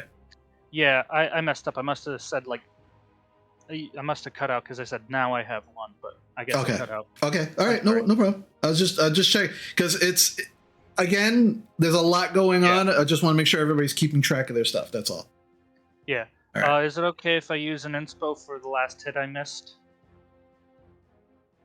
Got one thumbs up. Everybody else in agreement? Okay. Squall says no. All right, never mind, guys. The imposter keeps talking. I just don't understand. Like, that was worse. It was a natural one, so never mind. Okay. Yeah. So the first hit, you feel something break in his chest, and he just coughs up this blackish like blood. It's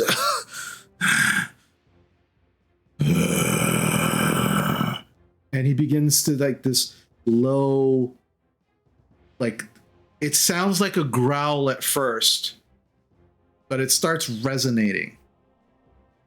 And you all begin to feel this kind of like, it's almost like a vibration in the floors that what you're standing on all around you.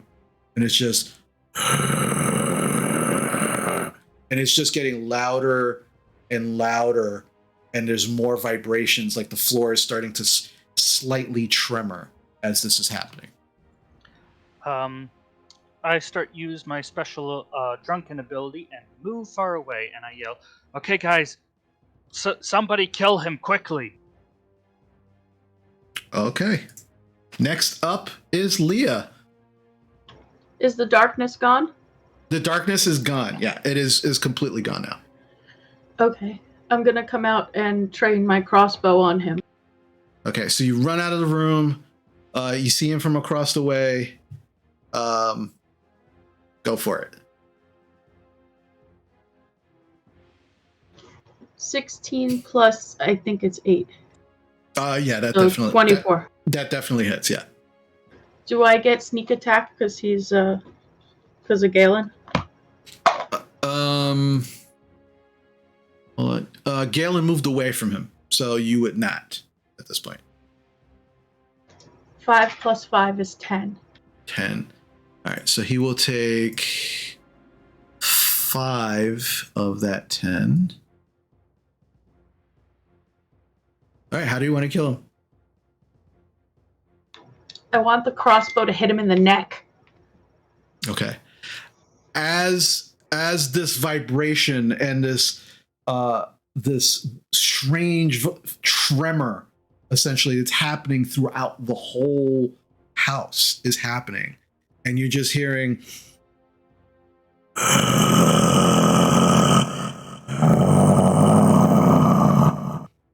Immediately, the sound is cut off as this crossbow bolt lands right into his throat.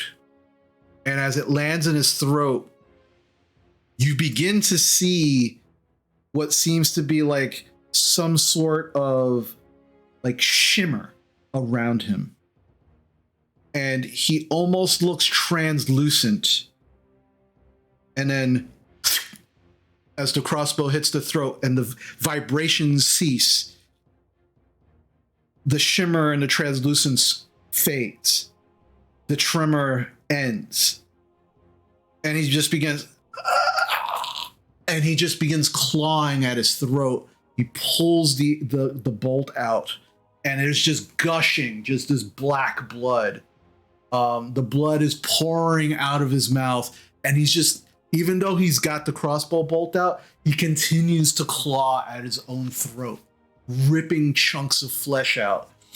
And as he does, he just begins moving towards Rowan and Squall. And the blood is just squirting. And he grabs you, Rowan, at the front of your robes. And you just hear him sorry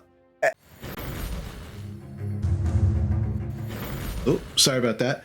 You hear him as he is kind of like choking out these final words. I will not go back, but I will take you with me.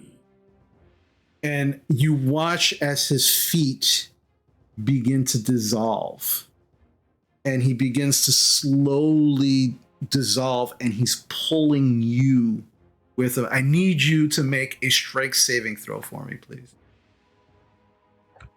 Can I just get naked? I can just rip my robe off. Still need a strength saving throw to do that.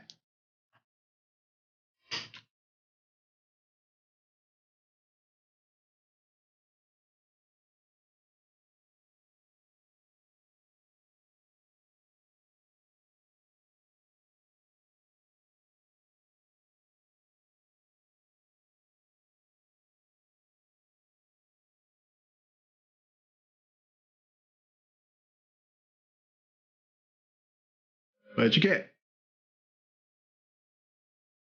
9. 9. The rest of you are watching as this creature is beginning to dissolve, and he is pulling and grabbing Rowan, and Rowan is going with him. Like, it is just coming down in the pool, and it is just right now is at his knees. Like, he is just dissolving into this pool. There is this reddish light that is starting to form under the pool of this blood of him dissolving. You've actually seen a similar light before in the orphanage, and you are watching as he is pulling Rowan into it as he is dissolving into this portal. No dragons are coming to save me, guys. Anybody like to do anything? Now's the time. Can I run to her to help? Jarina, you had your hand up. Leah, yeah, you can go to her if Sorry. you want. No, Leah, you can go to her if you want. Yeah, I want to run to Rowan and grab her. I want to Okay. try to pull her away from him. Okay, Leah, what are you doing? Are you helping her? I have rope, so I'm gonna try to throw her some rope. Well, she's just struggling against his arms, like she's just, I don't like, he's pulling her down and she's off balance, like being pulled down. Like, she's not on the floor. She's not on the floor yet, but she's being pulled down. I'm gonna chop at him then with my rapier. Okay, so Jarina, make a strength saving throw for me. Actually, no, an athletics check because you're trying to pull her. And then, I will say for you, Leah, make a straight attack roll for me. I mean, Leo, you could always cough up a hairball in his face. 18 plus 8 is 26. Okay, Jarina, what'd you get on your athletics check? I have advantage on athletics, so okay, and I rolled 2 7s. That is 12. 12. You are trying to pull Rowan back off of it. He will not let go. You cannot get his hands off of her, but it's at this point in time, you're just kind of like holding her back. Like, she's not going down anymore, but you still can't pull her free. Leah, you chop into his arm. Make an attack, make a damage roll for me, please.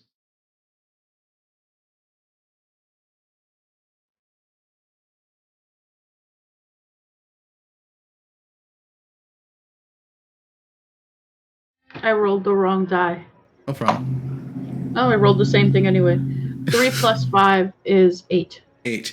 Yeah, you start chopping away. It's only a rapier, so it's like a sharp point. You can't really get a lot of flesh off, but you are just kind of like precision needle, like going into the arm, trying to get at the tendon to kind of at least like loosen his grip. And he lets go with one hand, but he's still holding her with another hand. Galen, what would you like to do? So is he now like chest into the portal? He's about waist high. Holding Rowan back has actually halted his melting at this point. But the portal underneath him is getting larger. Okay. So I don't suppose I can just dive bomb at Rowan, like just run and then leap at her and then like push her like at least 5 or 10 feet away from this guy. You could certainly try, but again, to kind of put it in context for you, Jarena has got her by the waist and is trying to pull her back and has actually halted the progress. And Leah is right there also. So it's going to be a very difficult DC for you to do that because of the folks around it, but you can certainly try if you want to. No. What happened to your stick? It's under the bed, covered in black goo.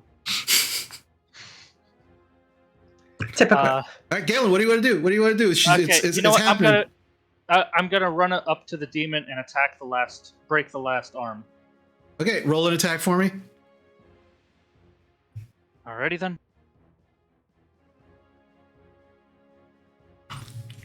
Fuck.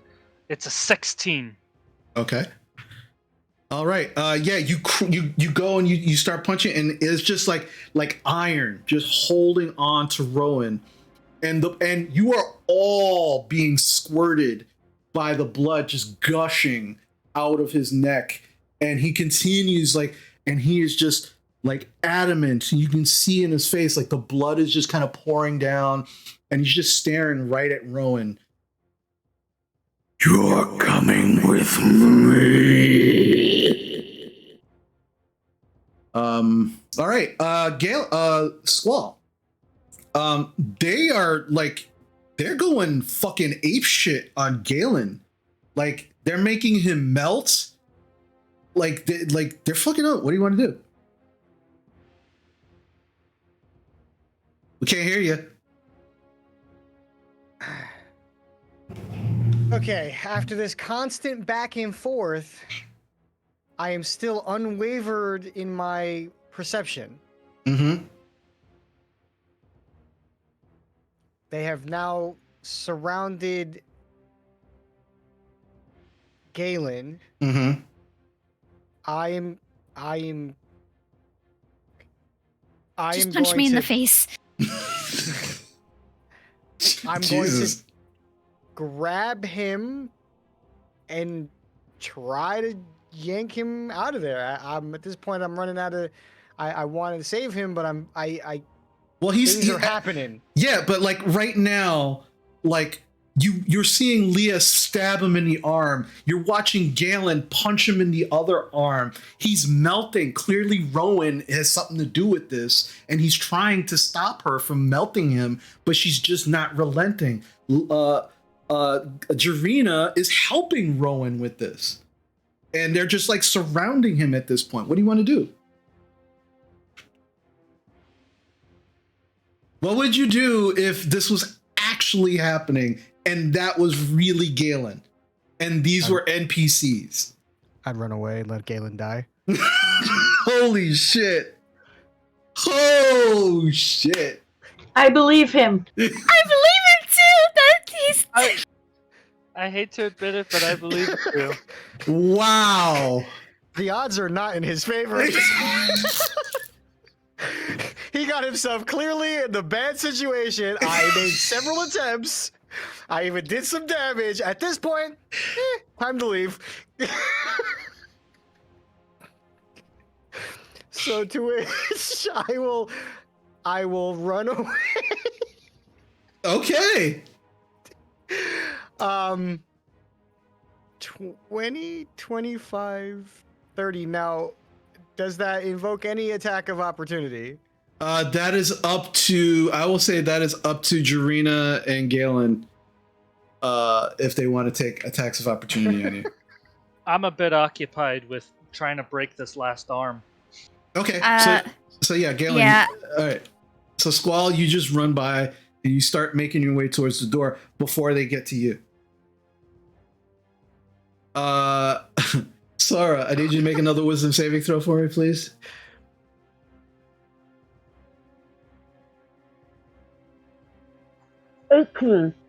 Okay. Good to know. All right.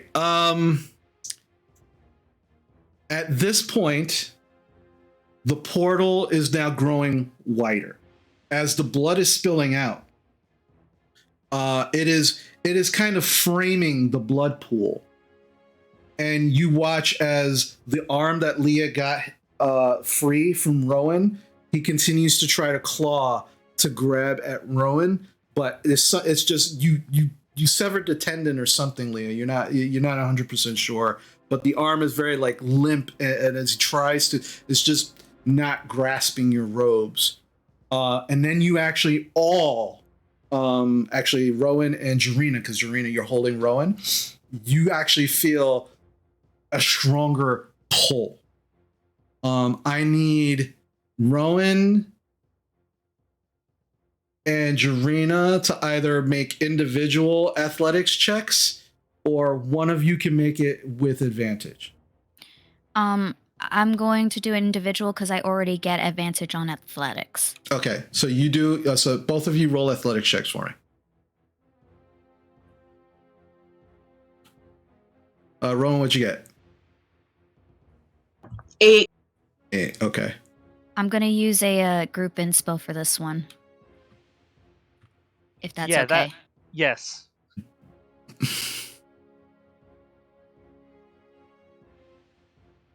All right, I got a 19. 19. So as he yanks, you can now see that he's continuing to kind of liquefy. And as he's liquefying, he's now about like mid-sternum. And this portal is getting larger. Leah and Galen, I need you both to make dexterity saving throws for me, please.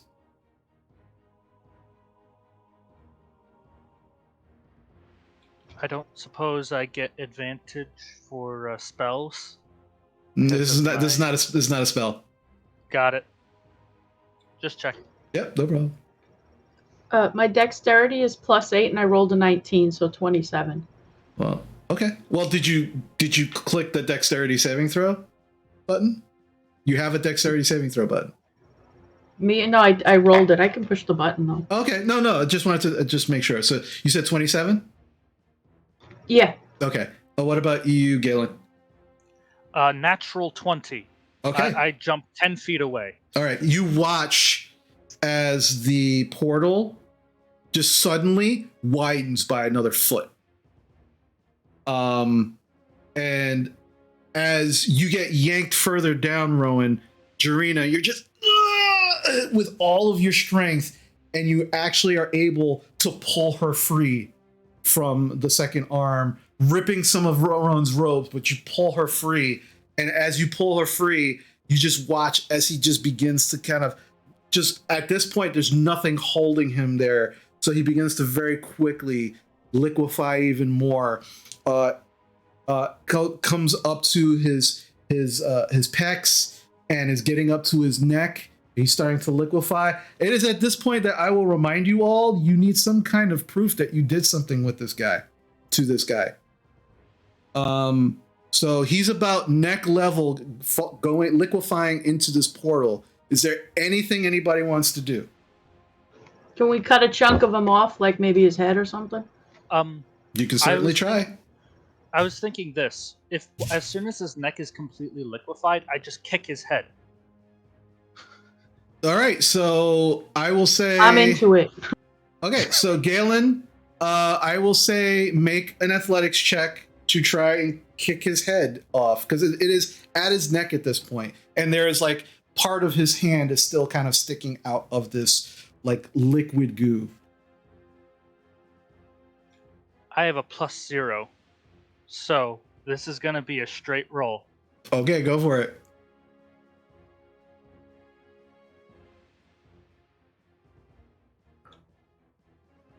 $14.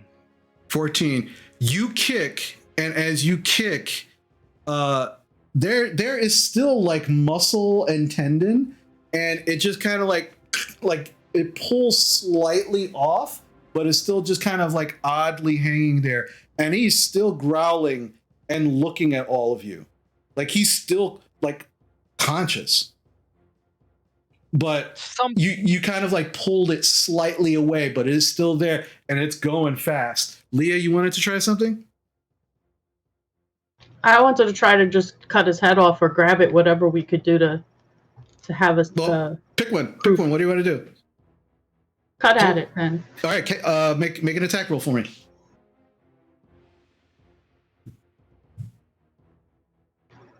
Temp with the rapier plus 8 is 18.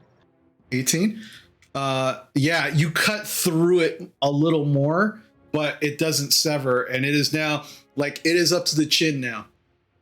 The neck is practically gone at this point. What do you guys want to do? Anybody want to try anything else? Grab it. It's you already tried something. Leah tried something. I know. Rowan, or Jarina, you want to try anything?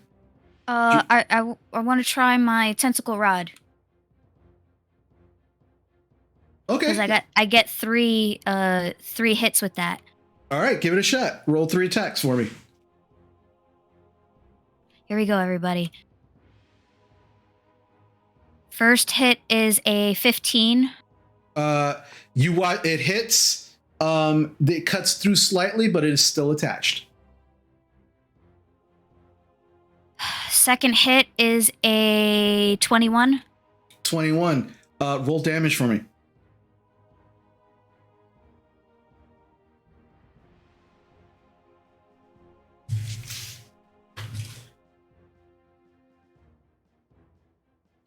D6, sorry.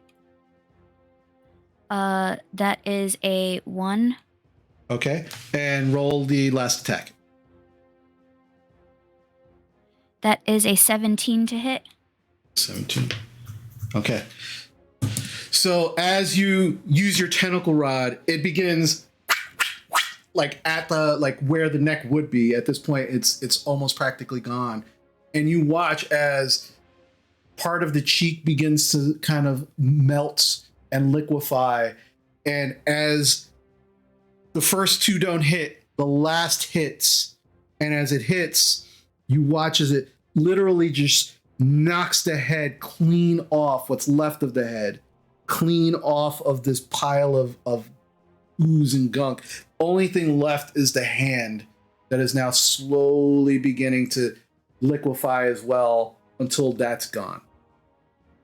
And then you watch as the light from this red portal just grows another foot. The liquefied remains of this creature all of a sudden just until all that's left is this portal. And you all watch for a moment, unsure what's going to happen next. And then immediately shooting out of this red portal, gallons of this red, blackish red gunk and ooze and blood, just Evil Dead style, just everywhere. And it seems to go on forever. It only goes on for 30 seconds, but it seems to continue until the portal closes. And you're all standing there drenched in this gore. This gunk just slowly dripping from the ceilings, falling onto the ground around you. I'm going to assume for a second that Sora is spotlessly clean, right? Oh yeah, she's in the other room. She's fine.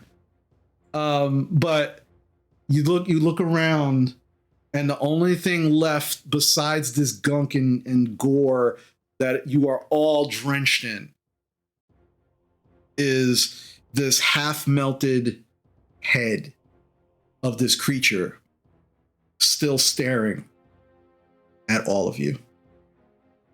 And that is where we're going to take our break. Can I say one last thing? Go ahead. Galen looks at all this and says, "Too bad Sora doesn't know prestidigitation, or else she'd clean us right up." And that is where we're going to take our break. All right. So, all right, very cool. We're going to take a few minutes break so we can all kind of decompress from this fight a little bit, have a quick drink or snack. But we will be back shortly and see what the aftermath of this fight is going to turn into. So we will be right back.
All right, and we are back, folks. So, you are all currently in Gozom Glosk's house. There is blackish ichor and gore dripping from the ceilings. Most of you are covered in said gore. With the exception of Sora, who is snoring very lightly, laying in a bed in the other room. Squall,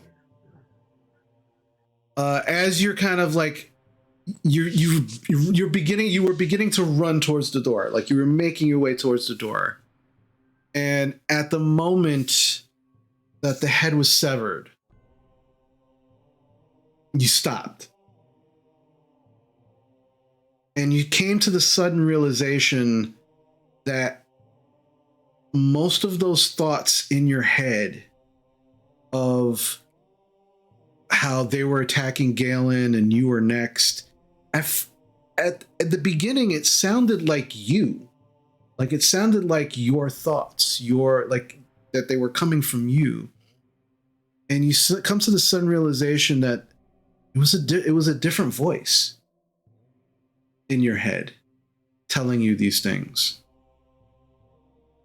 And for whatever reason, you believed it. But you know that's not the case at this moment. But you are currently dripping with goo, along with the rest of your party, kind of standing there looking around. You still have kind of like the steam kind of rising off of your helmet, your eyes still glowing blue behind it. But the rest of you are kind of there, and the head is kind of kicked off to the side. Eyes still open, tongue kind of lolled out, and it's just staring at all of you. What would you like to do? Poke its eyes out. All right, you go over to At a it. game, you might need those. Well, I'm gonna go wake up Sora. I'll do a little healing on myself and a little healing on Sora. Thank you guys for saving my life. I don't know how else to say it. Thank you, thank you, thank you.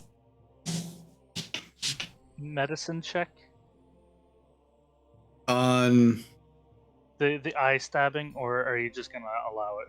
no, you go over, and what are you using? Because your dagger and your bow are underneath the bed. So how are you like Three I have a dart. Stooges? Are you Three Stooges poking his eyes out, or No, I still have my darts. so you're gonna use darts? Okay. Yeah, just poke. Yeah. So you go over and they squirt and burst. But somehow the bloody empty sockets seem to be still staring at you accusingly. I think that's good enough. Squall, are you gonna kill us or what? Can't hear you. What are you talking about, Galen? Why would I do that? You just stabbed Jarina and Rowan. Yeah, you And I had remember to stun you remember you. all of that, Squall. You know that you did all that. It didn't tickle, man. Okay. Well, you guys were gonna kill me first. We I weren't think- though. You were like possessed or something. Trying to like my brain is like I feel like I was just like a little punch drunk, you know, and I'm more frustrated than I was before. I'm like really frustrated right now. Like this sucks. I don't like being messed with. Can everyone just come into the bedroom where Sora is? And I'm gonna use the staff of healing on everyone. Heard. Okay. Okay. So I you don't- all move into the It says 60 feet, and I don't want to accidentally heal that fucker's head. Not that I think I could do that, but You never know. yeah, I don't want to test my luck. Okay. I kick it. We're good. All right, so you kick the head further into the corner.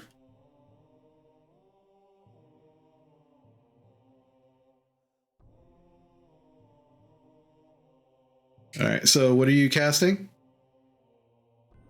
Mass Cure Wounds. I've got 5 charges on the staff. I used 2 already. Okay. All right, so Everyone take back 15.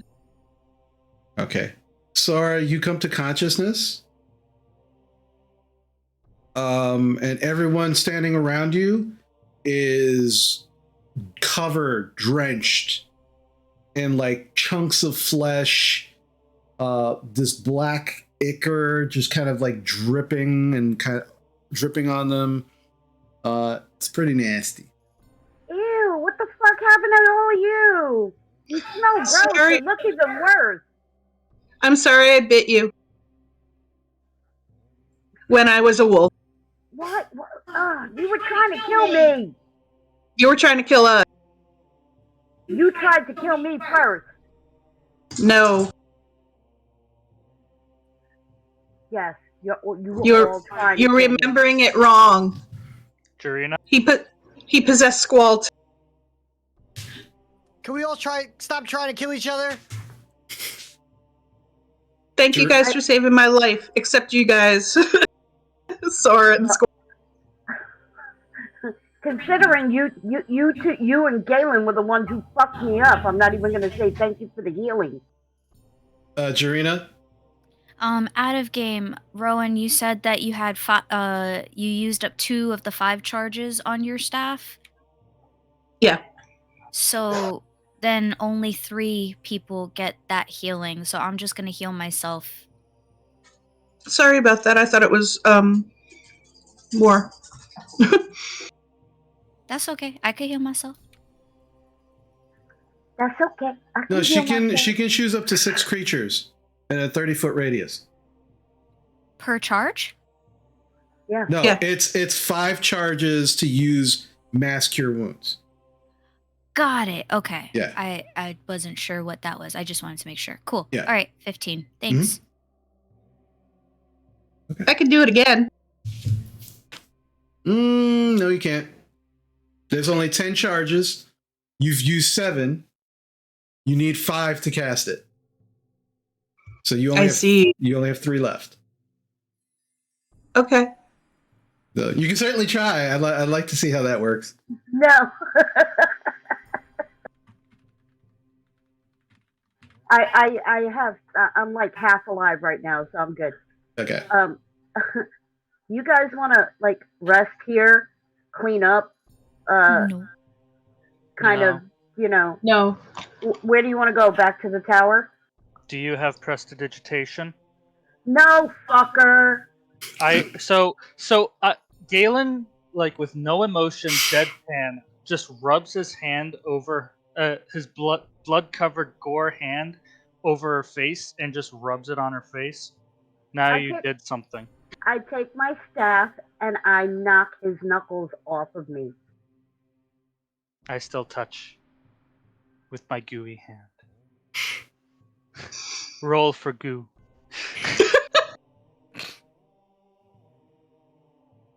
I would like to loot, please.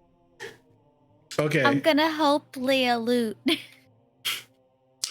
All right. There is still there is that trunk in front of the bed. And yeah, you know what? Whoever wants to, I think it was Jarina. I'll say Jarina and Leah because you already said. Both of you make investigation checks for me, please.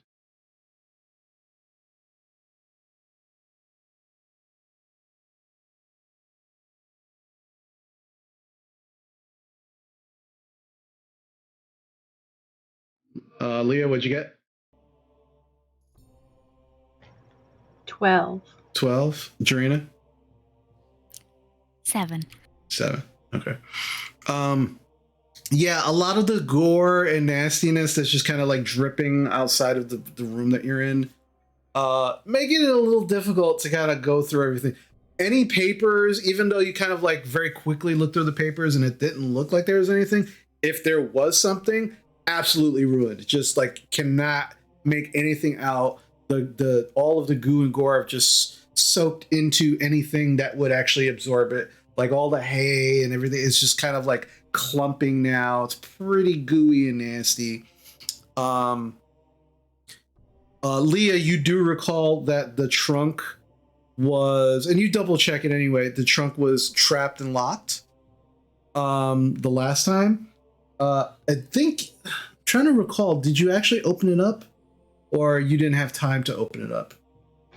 I can't remember, but I don't think I opened it up. The only trap I disarmed was the door. Right, that's right. Okay. I remember you had disarmed a trap. I wasn't sure if it was the door or the trunk. So the trunk is locked and still trapped. But as you're kind of like going through everything with your roll, the only thing that you kind of like see of value is Gozom's spear is on the ground. It is covered in the gore and nastiness, and as you kind of look at it and you kind of kick it slightly, when you kick it, all of the goo and nastiness just kind of slides off of it. I say, do you want me to identify that? Does it feel magical? Okay, I'm gonna pick it up and hand it over to Sora. Okay. Sora, as she kind of hands it to you, it is a black spear. It is solid metal. Like even the actual the handle of the spear itself is like it's all one piece. Normally you've seen spears like the Crown's Guard carry, like it is just like a metal head, and then the metal head is attached to kind of like a wooden shaft. This is one solid piece of metal with a spear tip head. And along the edges, like the lines, there are these red glyphs and runes that are just kind of swirled around it all the way to the bottom. Very intricate, very beautifully made. Can I roll Arcana first? What are you to what? To just determine what? If it's magical, if I should expend a spell slot. Sure, roll an Arcana check for me. 20, 30, 20. 30, 20. Yeah, the runes and sigils, it's a language you're unfamiliar with, but it definitely feels like magical runes, considering that there's not a nick on it. There's no gore, no blood, especially that since Leah actually brought it from the other room. All right, so I tell Leah, I'm gonna hold on to this. I'm gonna see if I can comprehend languages on the runes first, and then I'm going to use identify. Okay. Okay. So you're gonna cast comprehend languages As a ritual. All right, so that's gonna take you about 10 minutes. And then 10 minutes to identify. So that's why I said, let me hold on to this for a little while. Okay, so for the next 20 minutes, you're kind of busy sitting on the bed, kind of doing your thing with the spear. What's everybody else doing in this moment? I want to talk to Squall for a minute. Sure, go ahead. Okay. Squall, that Ring of Darkness, can you do that again? Not until tomorrow. Not until next time. We have to get out of here. And we have to do it sneaky. And we're covered in blood and it looks mad sketchy. No, we don't. We can just say we were fighting sewer monsters. Sure. We smell okay. like shit. I don't think they'll want to investigate. Let's just get out of here fast. All right. We might not have a stealth option to our name. Are we sure that thing is no longer dangerous? No. Put it in your portable hold. Not until I know it's not dangerous. DM? Mm-hmm. Can I roll to see if I know what it is? Yeah, I will say roll me.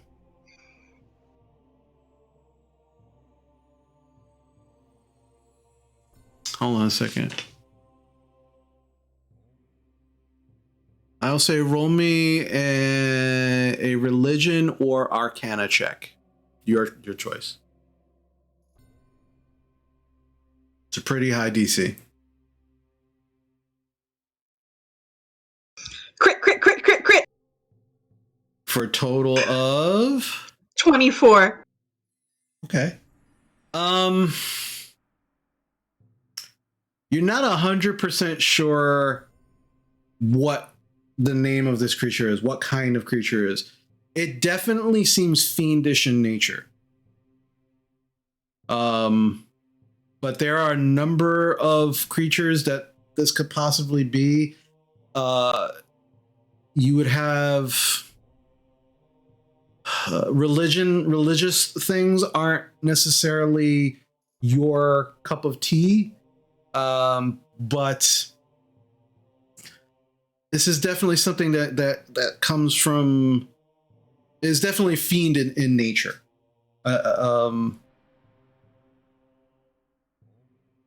There are a number of different things that it could possibly be. The top 3 things that pop into your head of what it could be. Hold on a second. Is, let's see, a demon, a devil, or a half fiend. But do I know if he's still dangerous? You have no idea. You do know with that roll, you definitely know that creatures such as this, depending on their level, depending on the type of creatures that they are, a good number of them, while their physical being may die here in the material plane, they could possibly be resurrected in whatever plane of existence they originate from. So while this particular meat suit doesn't seem to be much of a threat right now, there is a good possibility that it can resurrect where it is and then come back in a different form. But when you say it will reconstitute its form where it's from. Okay, so it's in a different dimension right now? In a different plane of existence. Like what Lucy does, right? Not necessarily. But he can respawn, and then if he wants to come back, he will. Does he have to follow his meat suit, or he can just make a new body? You have no idea. Again, this is not your area of expertise. You got a pretty high Arcana roll, but the DC was pretty high for this. It would have been lower if it was a religion check. And you were proficient in religion. But it's hard to say. You're not 100% sure what it was. Even with its head sitting there, just having its head there, you can tell from the horns, the way, just the wings that it had, that kind of thing. It's definitely a fiend of some sort, but you don't know exactly what kind. You'd have to find somebody or find a place that you could possibly research this information to get a better idea of what it is. Leopold would probably know. But let's not, he seems busy right now. Okay. Anybody else? Drina? There's still a room that we didn't explore, right? No, that's just a wall. That's something okay. that's something I couldn't remove from the map. So it's just the wall. That's not another room. Oh, got it. Okay. Then I'm good to go. Okay. Galen? Did Leah open the chest? I don't remember. Not as of yet. She found the spear. She gave it to Sora. Okay. Right. I guess I'll be next to her in case more chickens arrive. Okay. So Leah, if you want to open up that chest, go ahead and make me. First, you're gonna have to disarm the trap, and then you need to unlock it. What's up, Sora? It's still nighttime, right? As far as you all know. Thanks. You're in a dark place, windows closed, no light. I mean, there is actually light coming from the other room, but you have no idea what it's like outside at this point. At this point in time, you have no idea how long you've been out, so you don't know. So yes, Leah, the first roll will be to disarm the trap. So that's D20. Add your proficiency modifier and your dex modifier. I crit a nat 20. And you said dexterity modifier? Yeah, dexterity and proficiency. +5 and then +3, so 28, nat 20. Okay. Yeah, you actually can see that there are 2 vials of some kind of liquid inside, that are attached to the inside of this trunk, that if you were to try to open this lock, would actually break these glass vials and release whatever is inside of them. You are able to use your thieves' tools to disable the actual mechanism that allows them to be kind of like sat in that area, and you are able to literally just use your tools after you disable that mechanism to slide them to the side, so they are actually no longer in the way of the actual unlocking mechanism. And so you have successfully disabled the trap. Now you need to unlock it. So same roll, D20, dex modifier, and proficiency. I rolled a 13 +5 for dex and +3 for proficiency. So 16, 21. 21. Okay. It takes you a good couple of minutes to kind of get in. It's a pretty complicated lock, but after sitting there kind of playing with it for a little bit, you actually figure out what the issue is, and you're able to, and then the lock opens, and the trunk is now open for your use. May I examine what's inside? Sure. All right. So you open up the trunk. And the first thing that you find is, you see, it looks like a set of Crown's Guard armor. Just like the helmet, it's just like the whole thing. So there's a helmet, there's chainmail, there are greaves, the belt, the insignia of the Crown's Guard, gloves. That's the whole shebang is like just sitting right on the top. As you kind of pull it off, you kind of pull it out. There's material that's just kind of like folded over, and as you begin to unfold the material, there are a few pouches. So the first pouch you go to, you kind of lift it up. It is very large. It is a large set like a sack of this like black velvet material. And you open it up, and there are a lot of coins in here. It's going to take you a while to count all of it. But you see copper, you see silver, you see gold. There's a few platinum in there. It's a lot. It's pretty heavy. I'm gonna take that one out, and I assume Jarina's still standing next to me. Sure. Yeah. I'm gonna hand that to her. Say, hang on to this. Okay. Okay. The second pouch, it's kind of like weird. It's like weirdly bulging, I guess would be the best way to put it. Also, it's kind of like this black velvet like satchel. You go in there and there is this long piece of wood that is very, very polished. There are a few like runes along the handle of this piece of wood.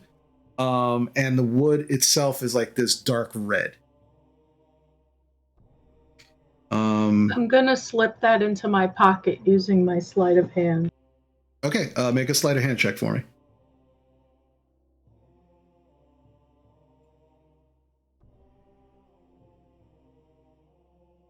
I rolled a 15. Let me just check with the... Yeah.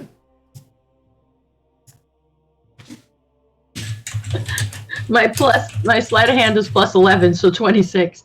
26. Yeah, nobody's passive perception is that high. So nobody sees you take this piece of wood and slide it up your sleeve.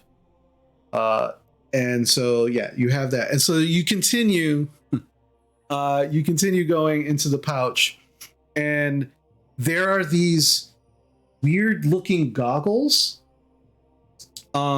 inside. They have this they kind of have like this gold outline, and then they're really, really wide.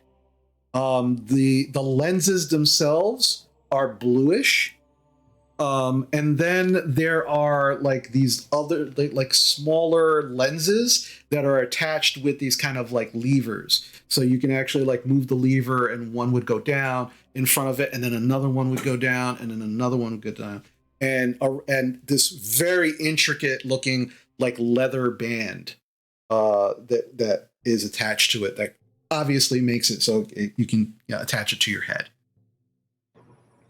So I'm just going to say to Jarina, I want to hang on to this one, but will you hold it for me? Okay. Okay. And underneath those satchels, there is this beautiful silk, looks like handkerchief. There's like this gold filigree like along the borders. There is and there are initials on there, and the initials say JH. I'm going to hand that over to Jarina as well. Okay, looks very expensive. Can I search the trunk for any hidden traps? Not traps, but like compartments or anything else that might be in there? Sure. Make another investigation check for me, please. I rolled a 14. Investigation is plus 3, so 17. 17. Yeah. So you, with all of the like with the sacks out and the armor out, you kind of pull out this fabric, and you kind of look underneath, and as far as you can tell, there's like no hidden latches or levers or a false bottom or anything. It is completely just one solid trunk. But that's all that you find in there. Galen? In the meantime, while she's picking things up, I'd like to get my gunk-covered weapons and all my daggers back. Sure. And can I also do an investigation check while I'm under the bed? Yeah, sure. Roll me an investigation check. Okay. All right. So Sora, about this time, you finish your spells. And the first one was comprehend languages. And the runes on the spear are not necessarily words or letters. So there's nothing necessarily for you to comprehend. But what you are able to find out by casting the spell is that these runes are abyssal in nature.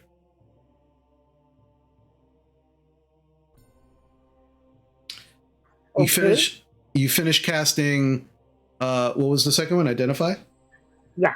Okay. This is a spear +1. And that's about it. You do no, you wouldn't recall the fire damage that it did. But the interesting thing about the sigils, what you can ascertain through your identify spell, is that they allowed the wielder to channel some kind of energy, arcane energy through the spear to allow it to do additional types of damage. But it's not inherent in the actual spear itself. The spear by itself is a spear +1. Okay.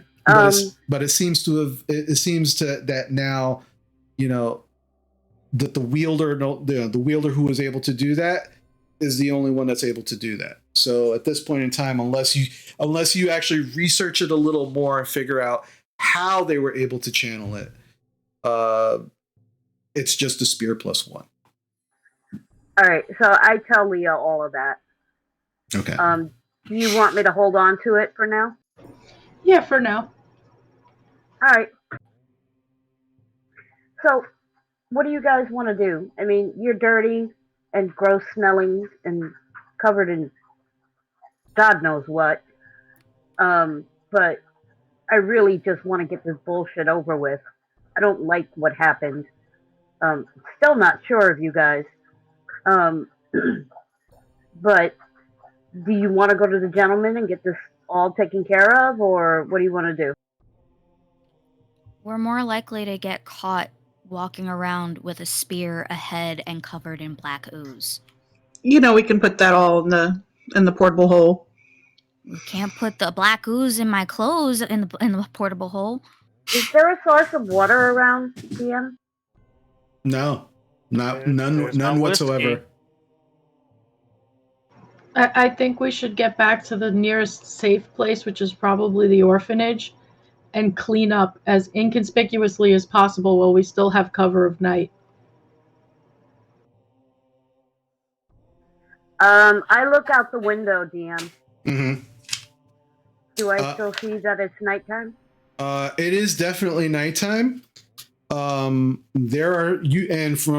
Make a perception check for me.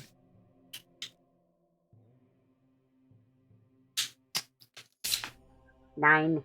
9? Yeah, it's definitely nighttime outside.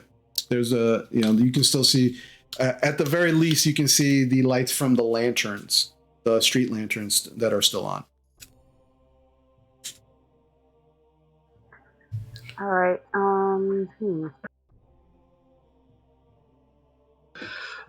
I start opening up the portable hole to put everything away. Okay. Galen? So I rolled a 14 under the bed, and I grabbed all my stuff. Okay. You grabbed all your stuff. As you're kind of looking, there's just still like the for lack of a better term, the grease stains that were once those chickens that were under the bed, along with their kind of blood, which is different than in the blood that you're currently covered in. Theirs is much thicker. It's more like molasses and such. Like this is like a darker blood that's coupled with chunks of flesh and just gore. Like it's just nasty gore. So it's a little different. It's not like tingling your skin like the blood of the chickens were doing, but it's still all over you. It's not pleasant. The word viscous comes to mind. Mm-hmm. Pretty much, yeah. But aside from that, I don't find like little latches or doors. Nope. You just an under the bed. All right, I get out from under the bed. Okay. All right. So you all kind of investigated the house. You've looked around. Is there anything else you'd like to do? Can we check and make sure that nobody's been alerted outside that we're not walking out into an ambush? What do you want to do? How would you like to do that? Look out the windows. Well, you see Sora looking out the window right now. So if you want to do that, you can do that too. Where's Lucy? Lucy died very early on in this battle. Oh. And I don't hear my manifest mind manifestation anymore. So I guess when you guys tried to kill me, it. You know we didn't try to kill you. If you wanted you dead, you'd be dead. Exactly. If I didn't spare the dying on you, you would be dead. Just saying.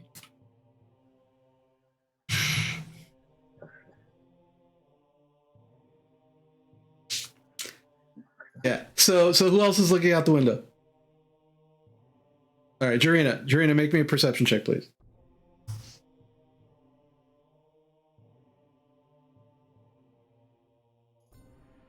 I got the same number as Sora. 9. 9. These windows are like my cousin Vinny dirty, and broken. So it's a little hard to see. You can see the light, like the street lights out, but can't see past like maybe 2 feet. But it seems clear. I suggest to Leah, do you want to go stealthily and look outside, make sure there's nobody out there? I would like to sneak out and get onto the roof and get a good look. But first I need to clean up a little bit. So I'm going to go over to the bed, pull off the sheets, smear off as much of this shit as I possibly can. Okay. I assume I still have my cloak, right? Yeah, you still have your cloak. I'm going to turn it inside out so it looks less chunky. Okay. And I'm going to very, very stealthily try to leave the house from the best window that I can find. The best crud-covered window. Okay. Well, you're able to, the next 10, 15 minutes, like you are dripping, like you're covered. And it's in your fur. It's like, and you're just like getting it all out. And just as you're finished and you're like getting ready, it's like, okay, I'm going to go out the window. I'm going to go. You all hear at the front door, Gozom! You all right in there? Gozom! And there's clearly somebody at the door who knows Gozom Glosk. And that is where we're going to call it for the evening.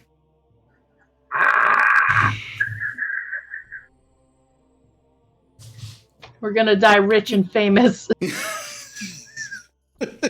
You guys couldn't roll perception checks to look outside to save your lives. I didn't roll yet. No, yeah, you didn't. But Jarina and Sora did, and they both got 9s. So they were unable to see that there was somebody walking up to the door and who is currently knocking at it. But we'll find out what happens and who that might be next week. So, good game, everybody. That was great. It was great. That was fun.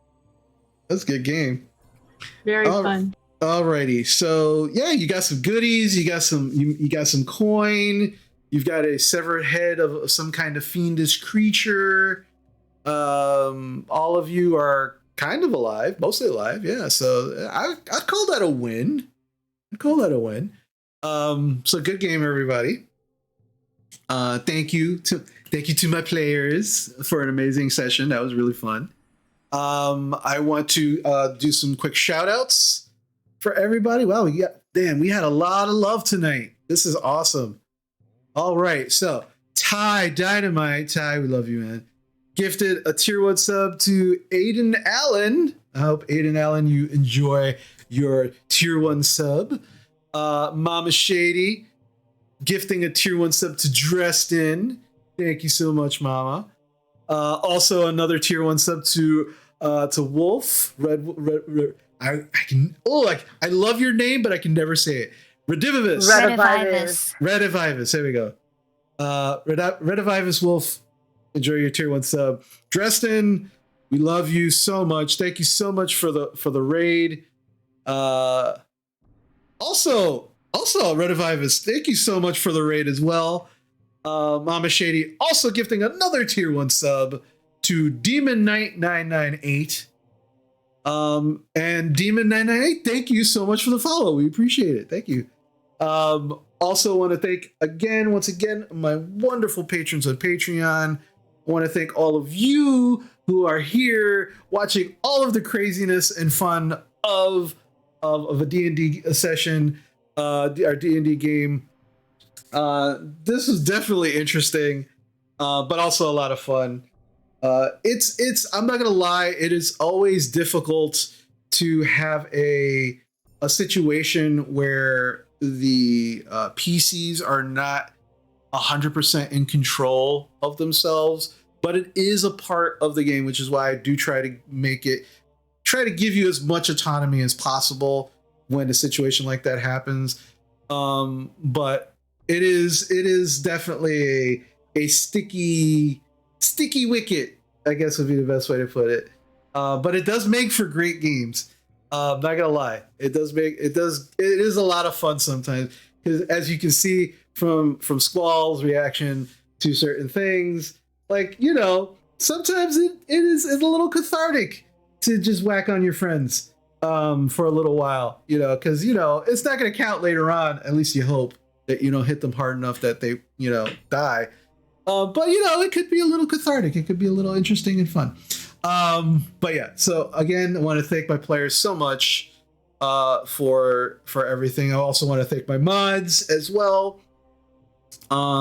And as we end for the evening, don't run, because as we end, we always try to raid somebody who is not only a big supporter of what we do, but definitely could use support as well. So when we raid them, please show them some love like you showed here, whether that means just watching them, because let me tell you something, even that is a big help. It's a lot of support and love. So even if it's just that's great. But if you're not following them, please follow them if you like. Say hello in chat if you are so inclined, and just let them know that you're there, because it does mean a lot to all of the streamers who do this, to know that people enjoy what they're doing and they're having fun watching. So remember, please be kind to yourself. Please be kind to others. Let's keep supporting each other in the things that we love and enjoy. And we will see you next time. Take care.